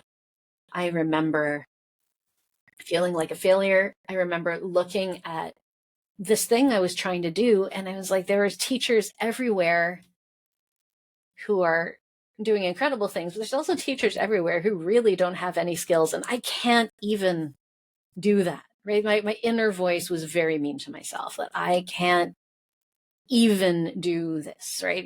Thinking that this should be so easy. These are 12-year-olds. Like, I should be able to show up and teach them. And why is it that I can't even do that? And, I know the students were doing well. I was thanked by their parents, but there was nothing left of me by the end of the day. And I felt like an abject failure. And I felt like every decision I was making was leading me to a place where I was hitting burnout again. I can't finish this project. I can't do this. I can't do that. And I struggled really hard. And I remember wanting to jump off the balcony for a couple of months. I thought about it probably every day. And I remember the time I got closest to it. The only thing that made that better was having a puppy, looking down at my dog and having her look up at me and wag her tail and just be there. She was very absorbent. I could cry, like her fur was great. She'd come. She knew when I was crying, but looking at her and not being able to let her down saved my life. She saved me. Absolutely saved me. If she got me out of the house every day, she got me walking. She gave me something to think about that I could do. It was so small. I could not fail. I could step out the door. And because I otherwise would have withered in that apartment by myself. And it would have been so easy. It was so easy. It was right there. It was so dangerous for me to be there. Sure. And, there's 3 times in my life when I've really been subject to suicidal ideation. One was in high school, but I didn't go as far as thinking what I would do or planning it out or anything like that. But that was sort of my first experience with it. My second was this time. And my third was much later on when I was pregnant with my youngest child. And I lived beside the train tracks. And I remember thinking to myself, I can't be living in these dangerous places. But it was the dog who saved me. And coming out of that, I realized again, it was a year before I realized again, but once again, it was a fresh start that really helped me. I needed a change again. I needed to get out of there. And that felt like a double-edged sword, because it felt like if I could just remove myself from this environment, I would feel so much better. But I also felt like, what does it say about me that I have to dramatically change my circumstances in order to feel better? That I can't fix a mistake in the middle somehow. It felt like, am I running away or am I resetting? What I ended up doing was moving out to British Columbia. I moved out to Vancouver. And my idea was to add sciences onto my degree because I didn't want to be in pure math. East Asian studies wasn't really, there was not really work for me that I could find. And education was obviously a flop because the school system didn't work for me. But I thought, what can I do with math? And I realized, I could do hydrogeology with math. That would be interesting. I like the environment. I like the outdoors. I could add on some sciences. So I moved out to BC and I took some science, some transfer courses in sciences and environmental science, ecology, geology, hydrogeology, fluvial hydrogeomorphology, which I love. Geomorphology and hydrogeology is what I studied. And in so doing, along the way, I found an internship at the Vancouver Aquarium because now I had education and sciences. And I ended up just doing a summer stint over at the Vancouver Aquarium in their education department. And all of a sudden, things made a lot of sense. Like, oh, this is fun because all of a sudden, instead of being taught or having to teach Steinbeck and budget cuts and creating 9 lesson plans a day and not having the resources and feeling under pressure, I could create 1 lesson plan. I could take 6 weeks to do it. I could have a budget. I could have live animals. I could have galleries. I could have graphic designers and scientists and a board of directors. And then I could practice that 1 lesson on class after class after class and refine it and create materials. And that really helped me. But on my way there, back to the question, I passed through this awful depression, made this change. And when I landed in Vancouver, what met me at the door was anxiety. The depression seems to have subsided. I don't know if it's the energy of the move or something gave me a fresh start. But I began smoking a lot of pot. Because in BC, there was a lot of bud. There's bud everywhere. And so all of a sudden I was, I'm smoking pot. I lived above a coffee shop. And so I was, having coffee all day and I'm having weed and it's uppers and downers and all of this kind of thing. But I didn't think anything of it. Everyone was doing this. And this thing happened where I was living downtown on one of the busiest streets in the city. And it was a really fast kind of freeway situation that suddenly slowed down into a city street. That's where I lived. Gotcha. And at this time, within a month or two, 3 separate pedestrians were killed directly in front of my building from jaywalking, right where the cars didn't slow down. And, a number of these things happened. And all of a sudden I started having severe panic attacks. I couldn't step outside. I was terrified of being run down. And I was going to school and studying geology. And we're learning about these geologic eras and we're learning about the universe. And then they show these diagrams and then the human life is this tiny little speck. You are here. And they show the head of a pin, all of these other things. And I found that the more I studied these huge concepts, these really big ideas on the scale of billions of years and the size of the universe, the more insignificant I felt. And then people are getting killed outside my building. I have these uppers and downers. And my panic was reaching a point where once again, I was unable to sleep. I was self-medicating. I was spinning. I tried to take myself to the doctor, but I didn't have a doctor. They sent me across town to a walk-in clinic. And I said, here's what's happening. I need something. I need to talk to someone. I need some anxiety medication. I need something. And the doctor prescribed me some Remeron to try, failing to tell me that I should start with a half dose. And being a very small person, I probably should have started with a quarter dose. But I took a Remeron without food. I just needed something. I took it. And then all of a sudden I completely dissociated. I didn't know where I was. I didn't know how to get home. I was in a foreign city. I was having panic attacks. I was completely numb.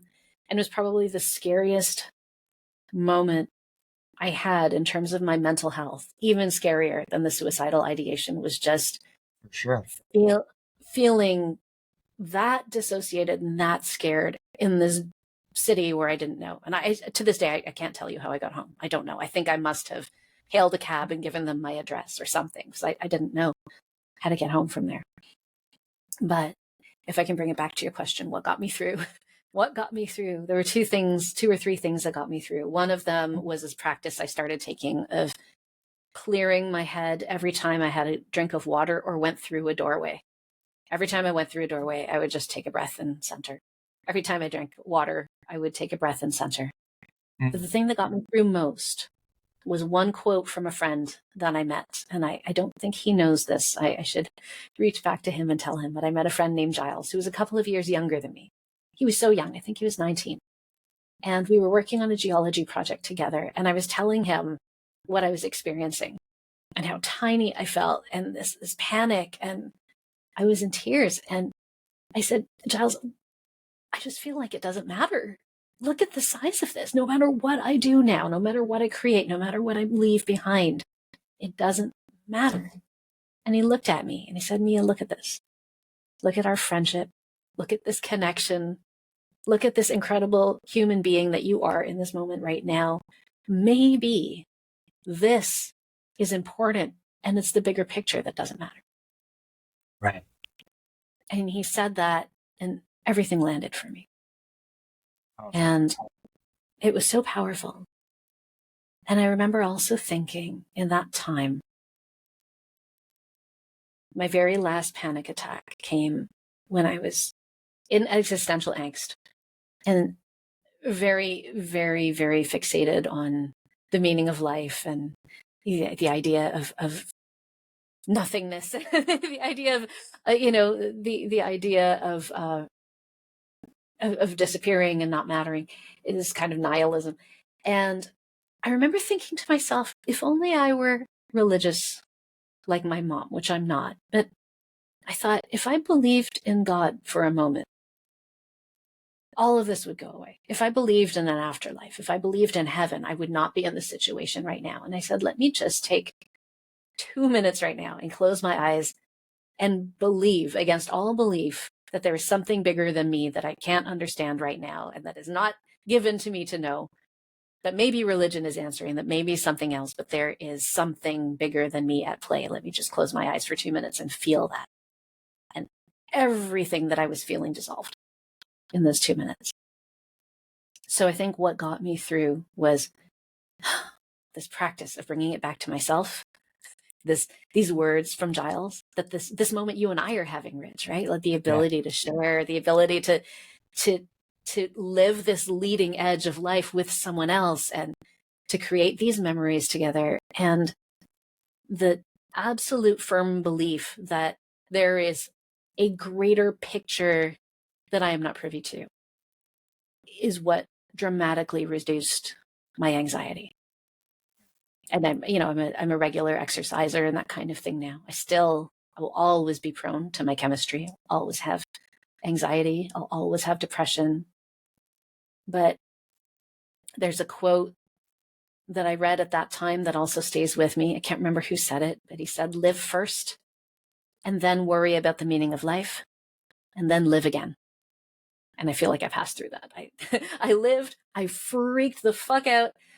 And now I can live again. It's not, it is not worth dwelling and ruminating and being in that place when I can be reaching for joy. Right. A couple of things I want to highlight for the audience. One is the fact that animals are healers. Mm-hmm.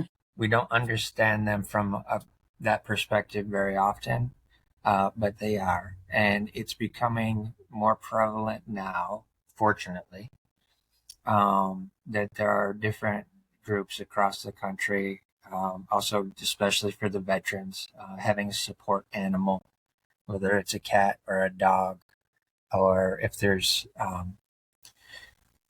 particular farms out there that are doing therapy where they have clients come to the farm where they can be around the animals and different things like that. There's a connection that takes place in the world when we're in cities, large cities, that doesn't exist when we're out in rural areas or out in nature, different things like that.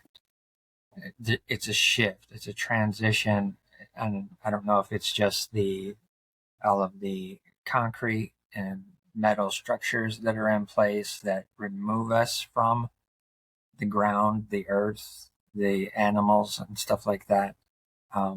We are fortunate enough to be able to have cats and dogs within city environments that is hugely helpful, as you had for yourself, your dog, that you felt like you didn't want to let her down. Mm-hmm. And I think that if people can afford to do that and have the opportunity to do that, sometimes there's charities who provide that without any financial obligation.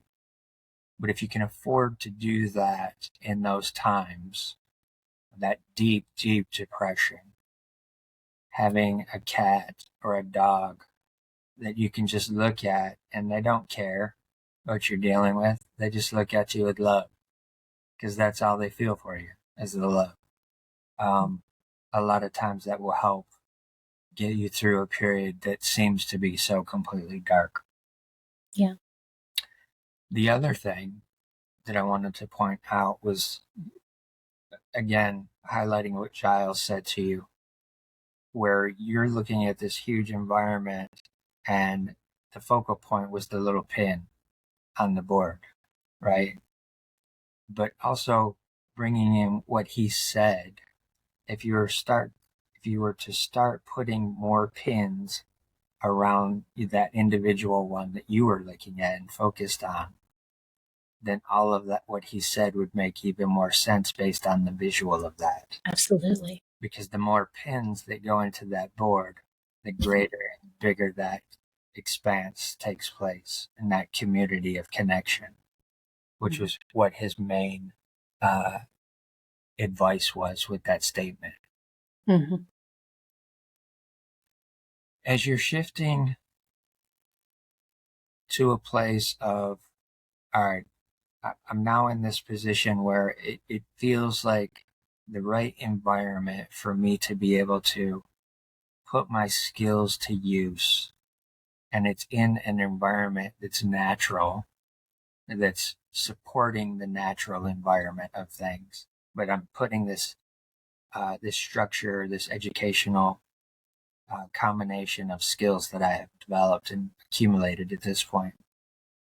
Is that starting to allow you to move through some of that anxiety as well?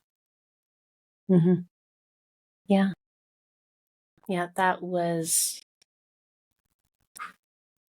I think that was the point at which I started to really rise above the story I was telling myself of being broken, being unable to complete things, being unable to fit within this system, recognizing that I was trying to function within an institution that was not built for me, right? And that I excelled in some way, and enough to see that I had a gift, but it also let me down in such a way that I believed myself to be unworthy. And I didn't recognize that I needed a change of environment. And then it was the move into this informal side where I could start to create a structure around my education, where I was able to lead what I was creating instead of doing something that someone else was telling me to do. Right.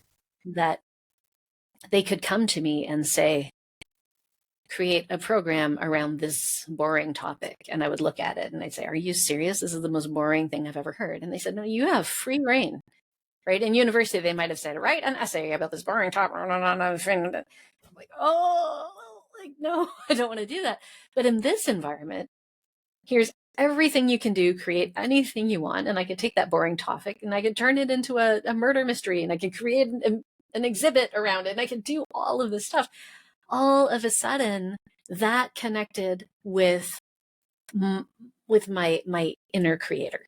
Yeah. All of a sudden, I was putting to work lateral thinking, graphic design, writing, character creation, my ability to facilitate multidisciplinary discussions between scientists and graphic designers and exhibit designers and all of these things. It was so much more fulfilling than if I were to teach the exact same lesson in a classroom, which would have a deep impact on a small number of children. This might have not a lifelong impact, but some impact on a much greater audience. But it also allowed me to where is it that I was going to go with this? It was on the tip of my tongue, and then it flew away. It was, oh, this is what it was. When I was in a classroom, some part of me felt like I was getting reduced to the level of a 12-year-old. Like they would come in at recess and go, Olivia's not my friend anymore. I'm like, oh, Olivia needs to be your friend. And I would kind of get into this place where I just thought, I want more than this ceiling is allowing me to reach, right? I'm banging my head against this structure where I'd go into a staff room and it was a little bit toxic and I'd want to stretch my wings, but I was really bound by the structure. And suddenly I'm able to participate at the highest level of creative direction and, you know, and I can work at a budget meeting or with the president of the organization or sort of on this level that's very fulfilling from a leadership standpoint. I can work with curriculum that's very fulfilling from a mental standpoint, from, you know, the academic side of me that wants tickling. And then there was this beautiful, magical thing that drew me to education in the first place. And that's the aha experience. And when you're with kids in a classroom, it comes every now and then. You teach them something, they light up and they go, oh. But when you are teaching in this informal situation, when kids are on a field trip or where they're removed from their environment and put in this place, all of a sudden, those moments are richer, they're more pronounced. You can see it in their face. You see this wonderment, and you have an opportunity to make an impact with a single statement, a single sentence, a single call to action that is much richer, and you get more immediate feedback in that moment, but you see the moment where they're taking the mental snapshot they're not going to forget. And that was so much more fulfilling to me than the classroom had been.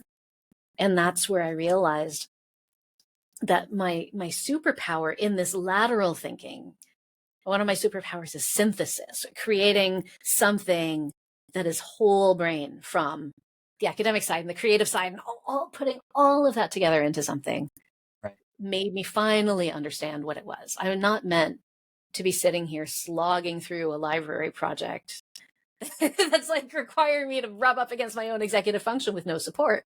Yeah. In the multidisciplinary team, I've got built-in support, I've got built-in accountability, and it tickles all of the regions of my brain enough that I am engaged. And that's what I needed. I didn't realize I needed that until I got into that environment. Yeah. And I don't know if you've ever realized this or not, or even correlated it, but what I'm just picking up on is what you just explained is exactly the way that an artist or musician creates a song, or a conductor creates an orchestra. And from my perception, I'm saying that influence with your father having the music school has played out in what you've been able to do in creating these environments, these events, these curriculums. Mm-hmm. So you're creating that orchestral sound, that vibration, that thing that allows the tones, the vibration of the music to ease that internal discomfort within you, because it's what you're able to recognize across. Yes. Well said. I don't know if you've ever looked at it from that perspective or not, but that's how I was seeing it. I use the word orchestrating a lot. Okay. You know, I say, oh, I'm orchestrating a new program. So I don't think that I drew it out to that level, but it does feel like that, right? Some of my favorite words, orchestrating or constellating, the idea that you're taking all these disparate elements and pulling them together to tell a greater story. Right. That the sum of the parts is greater than the whole. The whole is greater than, I don't know how that's said, but the idea being that I want to take these experiences out of a very flat environment that's laden with expectation and this black and white, heavy institutionalized thing, and allow it instead to sing, allow it to land with different people the way they need to hear it, because you've got all these different elements. Now, the person who is a visual learner can see it and remember it for them. The person who leads with their heart is going to have an emotional experience that sticks. The person who's a kinesthetic learner gets to put their hands on it and do.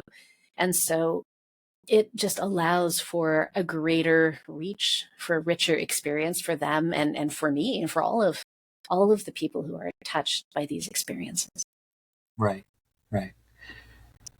Since you're in this environment, you're seeing how much it's allowing you to step into who you are and do the things that are becoming joyful to your soul, your spirit. How long are you in this environment, and where do you get to the point where you decide, okay, I think I may be done with this? I was in that environment for 7 years, just about. A few years with the aquarium. And I did a few different things with them. One was within the galleries themselves, within the aquarium proper. But then I worked on their outreach program, where we got to drive a truck across all of BC and Alberta. We were visiting schools across 2 provinces and bringing live marine animals into all of these different schools and all of these different places. And we taught in a juvenile detention facility. Like, all kinds of things happened, right? And we taught 50,000 kids over the course of the time that I was working there. And so I loved every moment of it. I just absolutely loved it. I was shining. I was happy. This was great stuff. I ended up moving into Vancouver Aquarium is within a park in Vancouver called Stanley Park. And this is great, big, beautiful Pacific Northwest rainforest, right? With the huge trees, and it's just gorgeous and green and beautiful. So I ended up moving from the aquarium into Stanley Park and managing the education programs for the larger park. And so there I had a few years teaching forest ecology, out in the forest, and intertidal marine biology on the beaches, and freshwater ecology over in our marshes. And so being able to take so many people, students and adults and community groups, and be out in that environment and be in the sun and the surf and the trees and think they're paying me for this. This is the greatest thing in my life. And Baggins, my dog, who had saved me back in Ontario, she ended up becoming my office dog. So when I worked in Stanley Park, she would trot along with me in through the forest. She would sleep under my desk. We would walk the trails at lunch. So it was a beautiful time in my life. And then I got married, and then I got pregnant. And I had my entire first pregnancy while running these programs in Stanley Park. So I'm like hiking 10 kilometers a day with my belly, which is great. Kept me very fit. I was the fittest pregnant lady around. But then I had my son, and fell madly in love on a very cellular level with my child, and realized that there was a flaw in the work I love so much. And that was that it paid peanuts. It was nonprofit, right? Education is beautiful, but I could not afford to send a child to daycare all day to continue doing that work. It didn't make sense to be losing out on my time with him just to rent him out to someone else. If it had allowed me financially to continue, I absolutely would have continued. But when I was faced with bringing in this much money for losing 40, 50, 60 hours a week with my child, I ended up choosing motherhood at that time. Okay. And I thought it would put it aside. I thought I would put everything aside. And I thought that it was going to equip me as the best mom in the world, which it turns out it doesn't. You still have to learn parenting skills, even if you've taught tens of thousands of kids. And it was a couple of years later, having my second child and deciding, like, okay, I'm going to just devote myself to this, when my husband said, no, let's start a business. My second child was a newborn. You want to start a business now? And eventually, all of the skills that I had put into place in these educational environments, I ended up repurposing in the business world, teaching people how to grow the things they're passionate about using these skills. But there was a bit of turnaround time here, me figuring out my family and getting a deeper why and becoming Mama Mia instead of just Mia. I had a couple of years of that, and then brought it back to business and started working for myself. And what type of work did your husband do before he decided he wanted to start the business? I met him at the aquarium.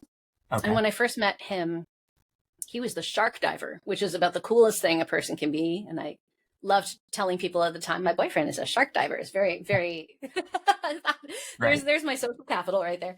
Yeah. But we both worked in education together at that time. He went on to communication roles within the nonprofit sector, and then he ended up working at the university. So he did high-level communication director work for the vice president of research at the University of British Columbia. And then when we moved to the University of Toronto, when we moved back to Toronto, he continued to do that work, sort of high up academia, before he moved into business full-time as well. Got you. And this first business that you create, is it just around teaching other people, or was there anything other than that related to it?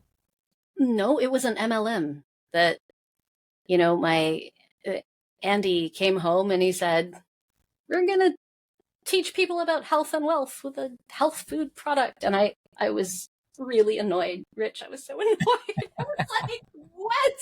No, this is Amway. What is this? Oh, I felt a little bit like I was being dragged along. And Andy, bless him, was having a crisis of conscience as a dad. And I think this happens to a lot of men who are suddenly in a provider role. Our relationship was a partnership of absolute equals until I decided to stay home. And now he was the full breadwinner, and realizing the pressure of that, wanting to supplement it with something, because he's feeling very stressed out, which I can completely understand. Yeah. I was not happy about the choice of business, and it never really sat right with me. We did very well with it, but I realized along the way, the reason we did well with it was because of the strength of the communication work that we had both done, and because of the leadership training that I had done for so long, and because of the ability to storify concepts, to move people to action, to get people to care about something, and then take concrete action toward that outcome. Yeah. I realized in this business that I disliked that I had a real skill set here that I had been undervaluing, and that it can help people, business owners of all makes and models of business. The reason I think many people go into business or begin to work for themselves is because there's something they're passionate about. They have some thing that drives them, or some way to help people, or some idea that can make a positive change in the world. They can have ripples that can lead them closer to their legacy and their fulfillment. But nobody steps into that saying, I just want to be a marketer. Nobody says like, oh, what I can't wait to do is some copywriting. What I can't wait to do is this piece that is not, it just feels so foreign to so many people. And then it's taught in a way that people like, okay, everyone says something that Kara said earlier. Well, everyone says this. Yes. But is there a way that you can connect with the people who matter most in a way that they can hear you? How can we meet the people who genuinely will be touched and moved and their lives improved by what you have to offer? Like, for whom this will be a huge benefit, and not feel like you are sliming on them with some agenda that is out of integrity with who you are as an artist, as a creative, as a professional. Right. And I realized that everything I had learned up to this point positioned me really well to be able to excel in that area for people. And with that business, how long do you do both of you do that business until you decide you're going to start growing communities? Or was that the origin of creating the communities? No, that wasn't the origin of the communities just yet. So I began our community work. I began as a blog a couple of years later. So we moved back to Toronto from Vancouver, with the idea being that my dad at that time was 80. I think he was entering his 80s. And I thought, oh, very soon he's going to finally let go of this music school. So I wanted to be here. I wanted to support my parents. I wanted to get close. So we moved here. We continued with our health food business. And then the company that we were working with suddenly folded and was sold to a larger business. So a bigger fish came, a big company came, swallowed it up. And that new business was not really set up to do business in Canada. That all of a sudden the shipping got very expensive. Like all of these things happened. Instead of one product, now there were 120 products. And, it was just, it no longer fit. And so at that time, I had been blogging for other people who were growing businesses, growing teams. And I had been talking a lot about what I had learned through informal education. So it is how to tell your story. This is right before business storytelling blew up. It wasn't really a thing yet at that time, but I was talking about business storytelling and holding space and leadership, and particularly relationship marketing. So this idea that we do business with people that we know and we like and we trust, but how do you know and like and trust them? And what are the ways where you can know and like them and genuinely be trusted, that you're not just trying to sell somebody something that they don't need? And it became coaching, right? People were coming to us to do training with them. And so I began creating digital courses because as a curriculum developer, I thought, ooh, I am really well equipped to create digital courses. So I started creating digital courses. And so, the design that I'd been doing for exhibits and teachers, I was now creating design for business owners. So it was just handouts and videos about the things that I was teaching, a little bit of relationship marketing teaching, a little bit of relationship marketing coaching.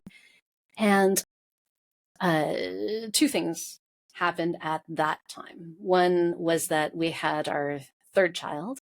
And the second thing that happened was that my husband lost his job. And it was a very ugly job loss. It's not something that I'll go into now, but what is important to know about it was that it was a situation that created financial strain. It created tremendous marriage strain. It created tremendous stress and anxiety for him. And all of a sudden, it put a whole lot of pressure on our little business to suddenly replace the full-time income. So our entire family income disappeared. So I started networking. I started going to networking events. And I hated the networking events so much. I hated them. There was so much potential there, but I was showing up. I was uncomfortable. I wanted to run screaming for the hills. I'm the woman standing beside the spinach dip for like 2 hours. So like making friends with the people. And once I talked to someone, it was easy and open and beautiful. And these connections were really deep. But when I walked around the floor, I felt like I had my armor on. I feel like people were very saccharine to each other and so sweet until they figure out that you're not their prospect. And then they drop you like a hot potato and they move on. And it felt insincere. It felt uncomfortable. I'd come home and just want to sleep for a week. And then I thought, I went to one event where this guy actually threw his business card at me because he decided he didn't. He's like, ugh. He threw his card at me. It hit me in the chest and it dropped to the floor. And I looked at it and I looked at him. He's already walking away. And I was like, this is bullshit. I was like, no. When did we stop being humans? I've come from this environment in which people have these incredible experiences, right? These aha experiences, these moments of connection. Why don't we have that here? Why can't we talk like humans? Why can't we talk like you and I are talking right now? Yes. Why does it have to be like, oh, I serve people who do, and if you don't fit that, you don't count. And I was like, okay, I'm going to create my own damn event people are going to talk to each other like human beings. We're going to have conversations. We're going to have actual human conversations. They're going to be good. And I'm going to have it on a night when I have a babysitter. And I'm going to have it close to my house. I like did these things just so that I could be comfortable. And before I knew it, I was hosting little local networking events that were conversation based. And I used all my design skills and I created these super cool conversation starters and just a style of networking that put the human first. And so we'd ask each other what you would now see on Facebook or Reddit, but these really, these fun questions like, who's the best teacher you ever had? Or what's an unforgettable place that will always stay with you? Or what's the weirdest food you've ever eaten, or whatever. There'd be this round of very human icebreakers designed to get at a little bit of vulnerability, designed to give people choice so they could pick which question to ask instead of feeling forced, because that's important to me. And only after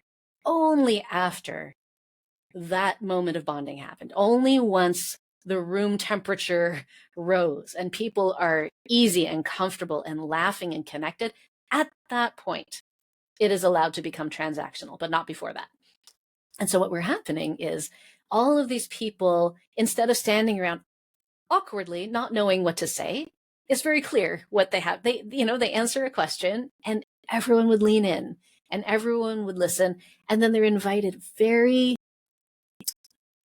with a very specific script how to introduce their business. Okay, now that we all know that you partied with Bob Marley in 1976, now what do you do?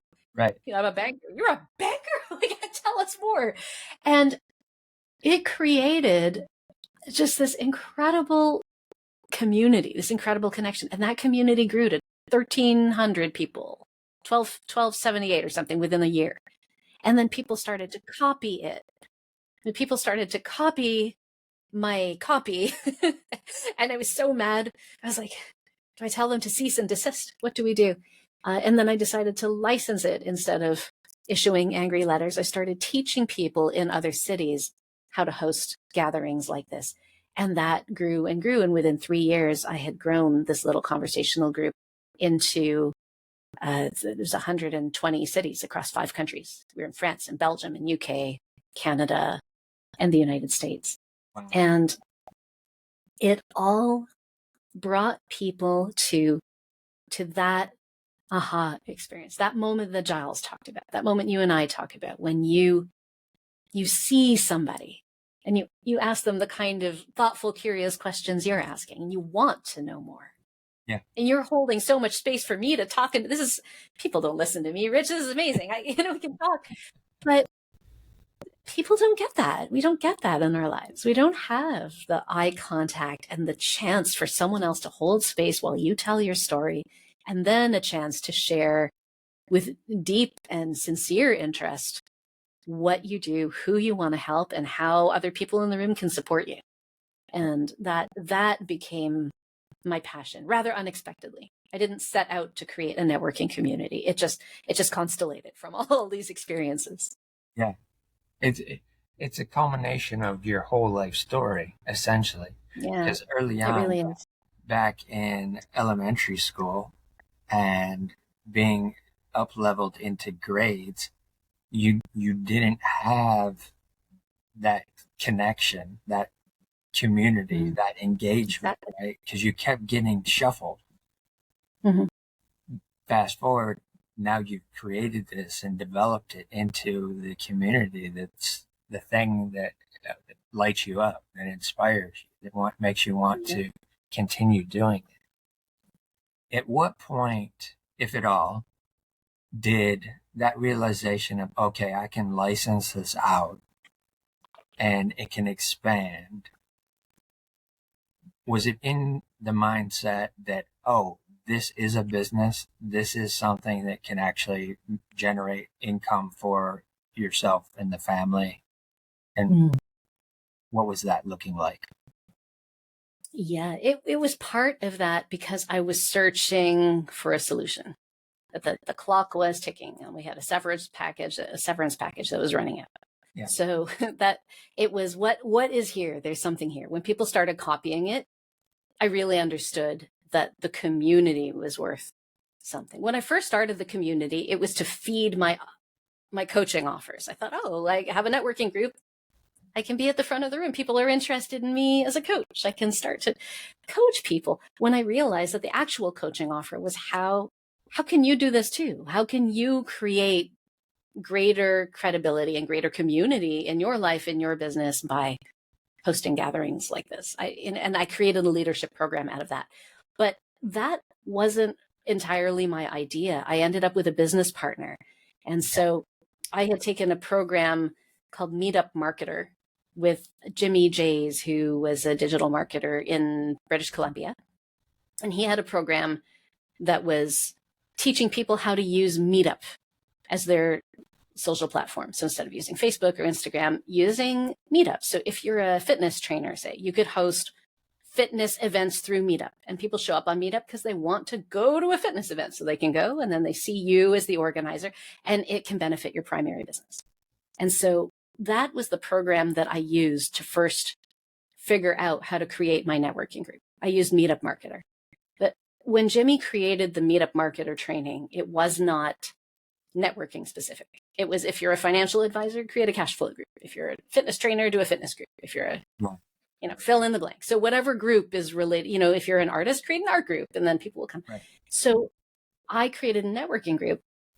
And Jimmy started to notice that of all of the students taking Meetup Marketer, my networking group was exploding. And he was like, your branding is fan-freaking-tastic. I was like, why, thank you. It's like, I love this. It is good. I really love it. But he realized it was taking off. And he asked me, and I came to him and I was like, people are copying my Meetup group. What do I do? And he said, how would you feel about making a networking version of this Meetup marketing course? Because he was already teaching Meetup Marketer. He said, what if we taught networking Meetup? And I was like, let's do it.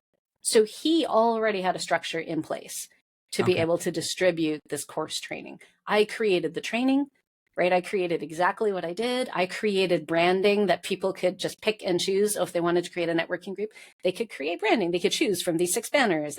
We gave them the copy for their site. They just needed to learn how to facilitate the program. It really became a leadership program that was branded Authentic Networker, but taught them how to host these conversational groups. And the Authentic Networker umbrella became 100 and whatever number of groups that represented the number of students who were taking this program, running a small networking group in their city and growing it. So some of them grew really big, some of them were more modest, but we were working with all of these people in their emerging leadership. And that was really fulfilling for me.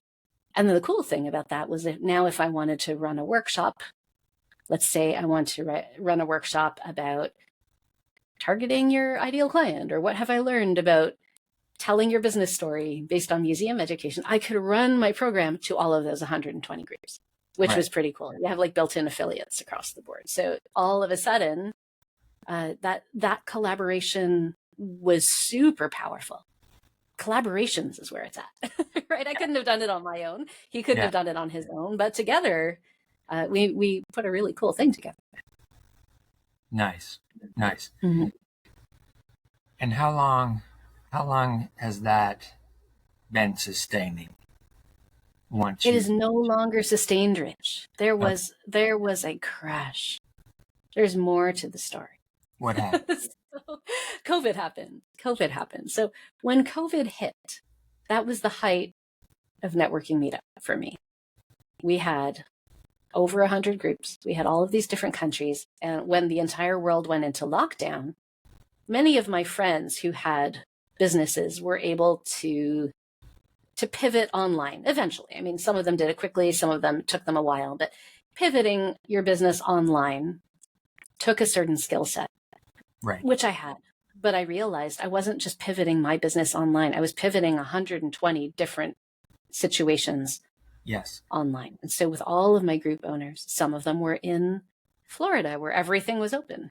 And some of them were in Toronto here where we were locked down for over a year, right? So every single group was different.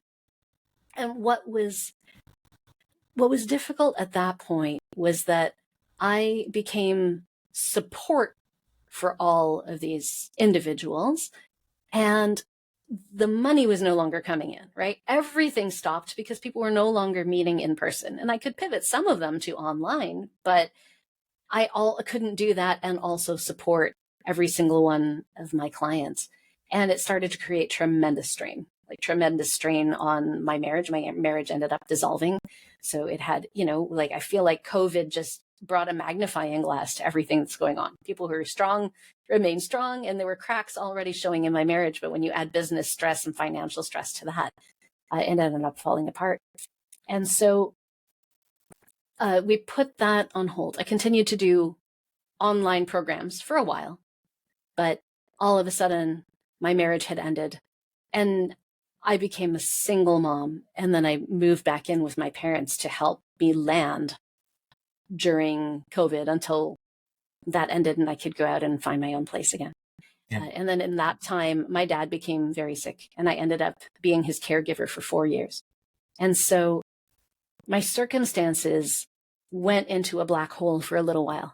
And it's interesting because Meetup never really picked up again. It's still there, but people are not using Meetup the way they did before COVID. Yeah. So I continue to have my email list, but what I got to do and what I'm doing now as I'm rebranding, and one of the reasons that I was in touch with you again was to think, what made this community so powerful and what can I do now that remains relevant? I'm not sure networking is the way that I want to continue to go, but the heart of what I offer is that powerful space, the space that empowers the creative, the solopreneur to lead with that passion. What's the aha experience? Is it still networking? I don't think that's what people are waking up and saying, gosh, I wish I could network. But there is more, right? I'm noticing there were more people like me who are struggling to get started. There are more people like me who have this incredible thing to give, but goodness, we need a little bit more support than just our little old selves through the executive function struggles to get this thing going. And so I have been so lucky to be able to continue to be in touch with a lot of my list, but taking that community and finding ways for it to give back to itself, finding ways to resurrect it, and figuring out what is still relevant. What about me still matters? What have I got to give after this time away with all my successes and all my failures in so many areas? What is the common thread? And I think the thread for me is that my gift is creating meaningful spaces where things happen, right? Where people's voices can rise, where people's passions can grow. And so I'm creating a new and different community out of that. And then really tapping into my personal struggle more than I did before. What did younger Mia need that this Mia can create for all the future Mias? Yeah. So what would have helped me during the times when I had the biggest struggle with my mental health, with my executive function, with my direction? It was a community with just the right structure. And so what I am doing now is just pouring everything I've got into a community that provides that structure for someone who wants to branch out on their own the way I did. Yeah. And that's one of the things too, that when you and I first connected, I was already seeing the implementation or the potential benefit rather of our mutual connection, Gemma, with what she's trying to do and create with education, where your perspective can be highly valuable to what she's trying to do. And that's why I was enthusiastic about making those connections made. Going through the pandemic, as many did, with challenges, breakups, disillusions of marriages, mental struggles. Coming out of that now, are you starting to see within yourself some light of day, or is there still some residual of that tailing behind? I am just seeing light of day again. I've had glimmers of it, but it was, I think, in my case, a pandemic with caregiving tacked on, because I expected to land briefly and pivot and rise again. And I was prepared to do that. Mentally, I was prepared. I was like, okay, I'm going to do this.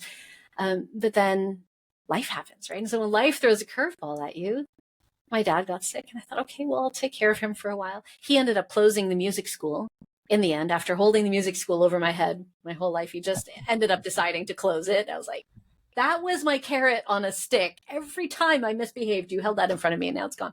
So there was a secondary push for me to create my own thing. But then he had an aneurysm, and then there was a surgery and a long recovery, and then he had a stroke, and then he had another stroke, and then he had a bowel obstruction, and so we had nursing care, we had IV pools and hospital beds and PSWs around the clock, and it was very long, it was very drawn out. I was supporting both my parents. I ended up taking over their household. And my dad passed away last summer, so end of July last year. And then there was a grieving period and a figuring out. There's a grieving and a reckoning.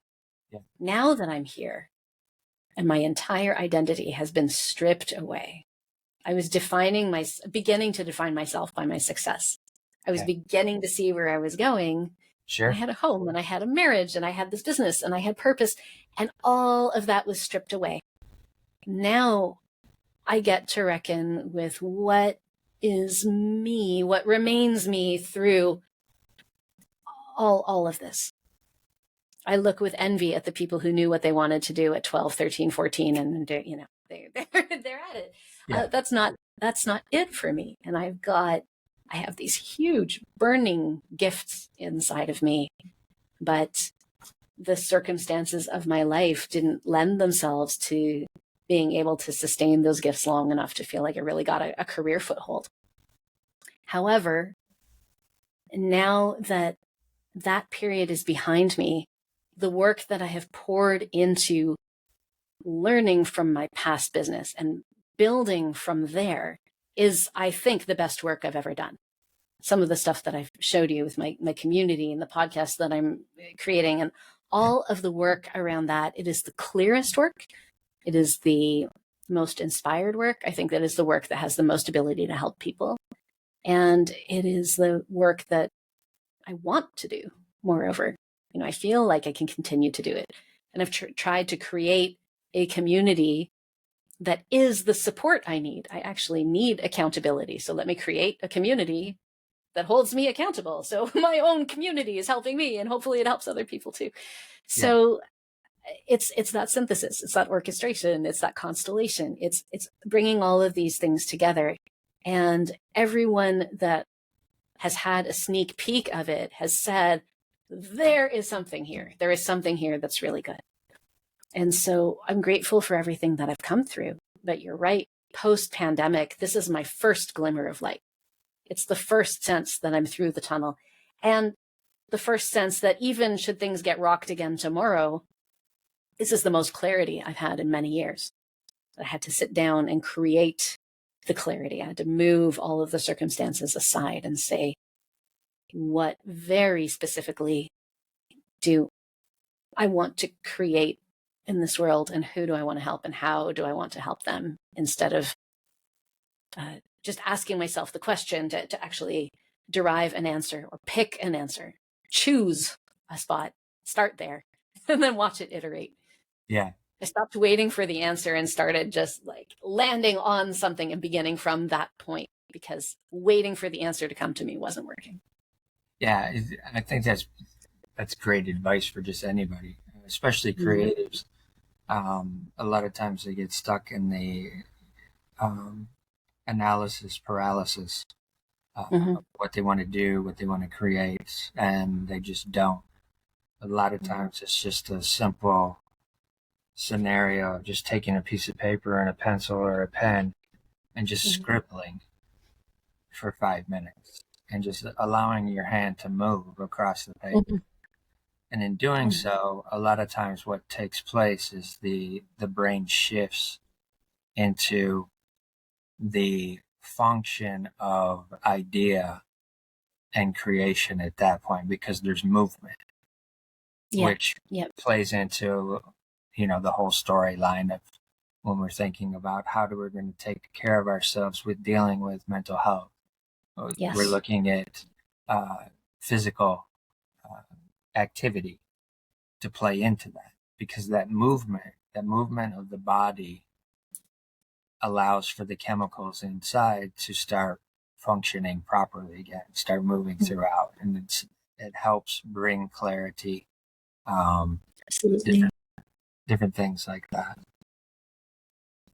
What would be one thing that you would give advice to the creative community as someone who is taking networking to the scale that you have?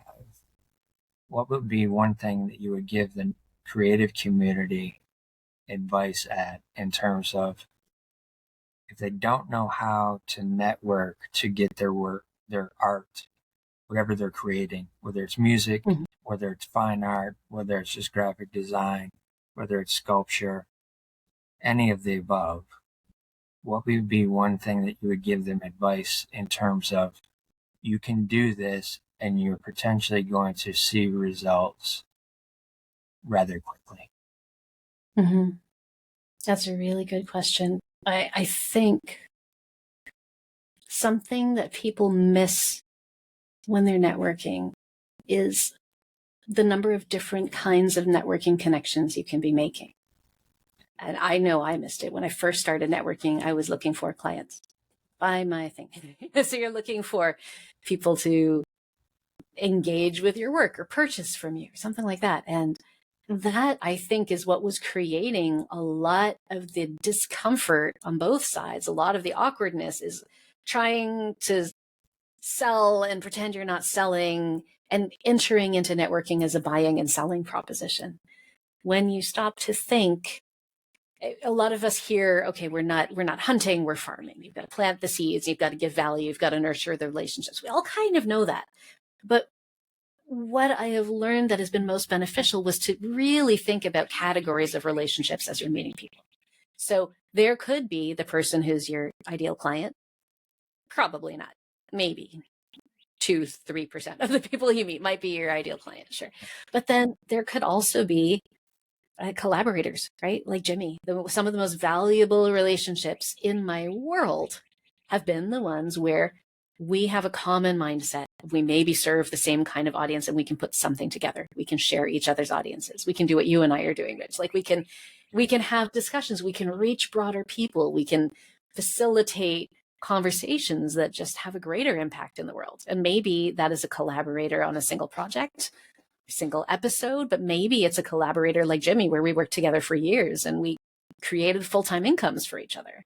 So collaborator relationships are often overlooked. There's also mentor relationships. You might be networking and you go, wow, like she's so good at LinkedIn or whatever it is. And that person can mentor you a little bit. They might give you 2 or 3 tips that double or triple your traffic, right? They give you one way to handle objections that increases your conversions, or these things we can learn from each other that are just as valuable as turning that one person into a client. Maybe they helped you get 3, 4, 5, 10 clients. Maybe the relationship is an influencer relationship where they have access to an entire audience that you don't. And by partnering with them, by giving them some value that they can share to their audience, Grover agrees over there.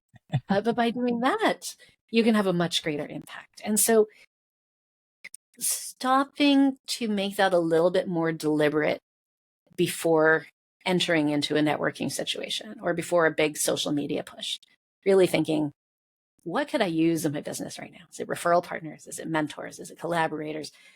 And as you meet people, as you nurture those relationships, I have found the quickest way to sort people is to be able to really clearly articulate who you want to serve and how you want to help them. So if you say, I want to help, or, me specifically, I would love to help business owners who are in transition, who have a really great idea, but they need more structure to get it done, right? So like, I know exactly who I want to help.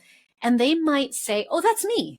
Then they're your ideal client. And they might say, that is my mother. Then, okay, they're a referral partner, right? And they might say, oh my goodness, I serve that kind of person too. Now, you've got a potential collaborator. So being able to articulate who it is really gives you a chance to nurture the relationships in a way that makes sense, instead of this blanket, like, add value. What kind of value are you adding? Until you know how you work in relation to each other, you don't know what kind of value to add. So staying in touch and figuring out how you can help each other is a really powerful use of networking that I think a lot of people miss. That's perfect. And I think that's a fantastic piece of advice and a great place for us to be able to end today. Mm-hmm. And with that, I always want to remind the audience with a final thought, and that is to listen to your heart, but always be kind to your mind. So good.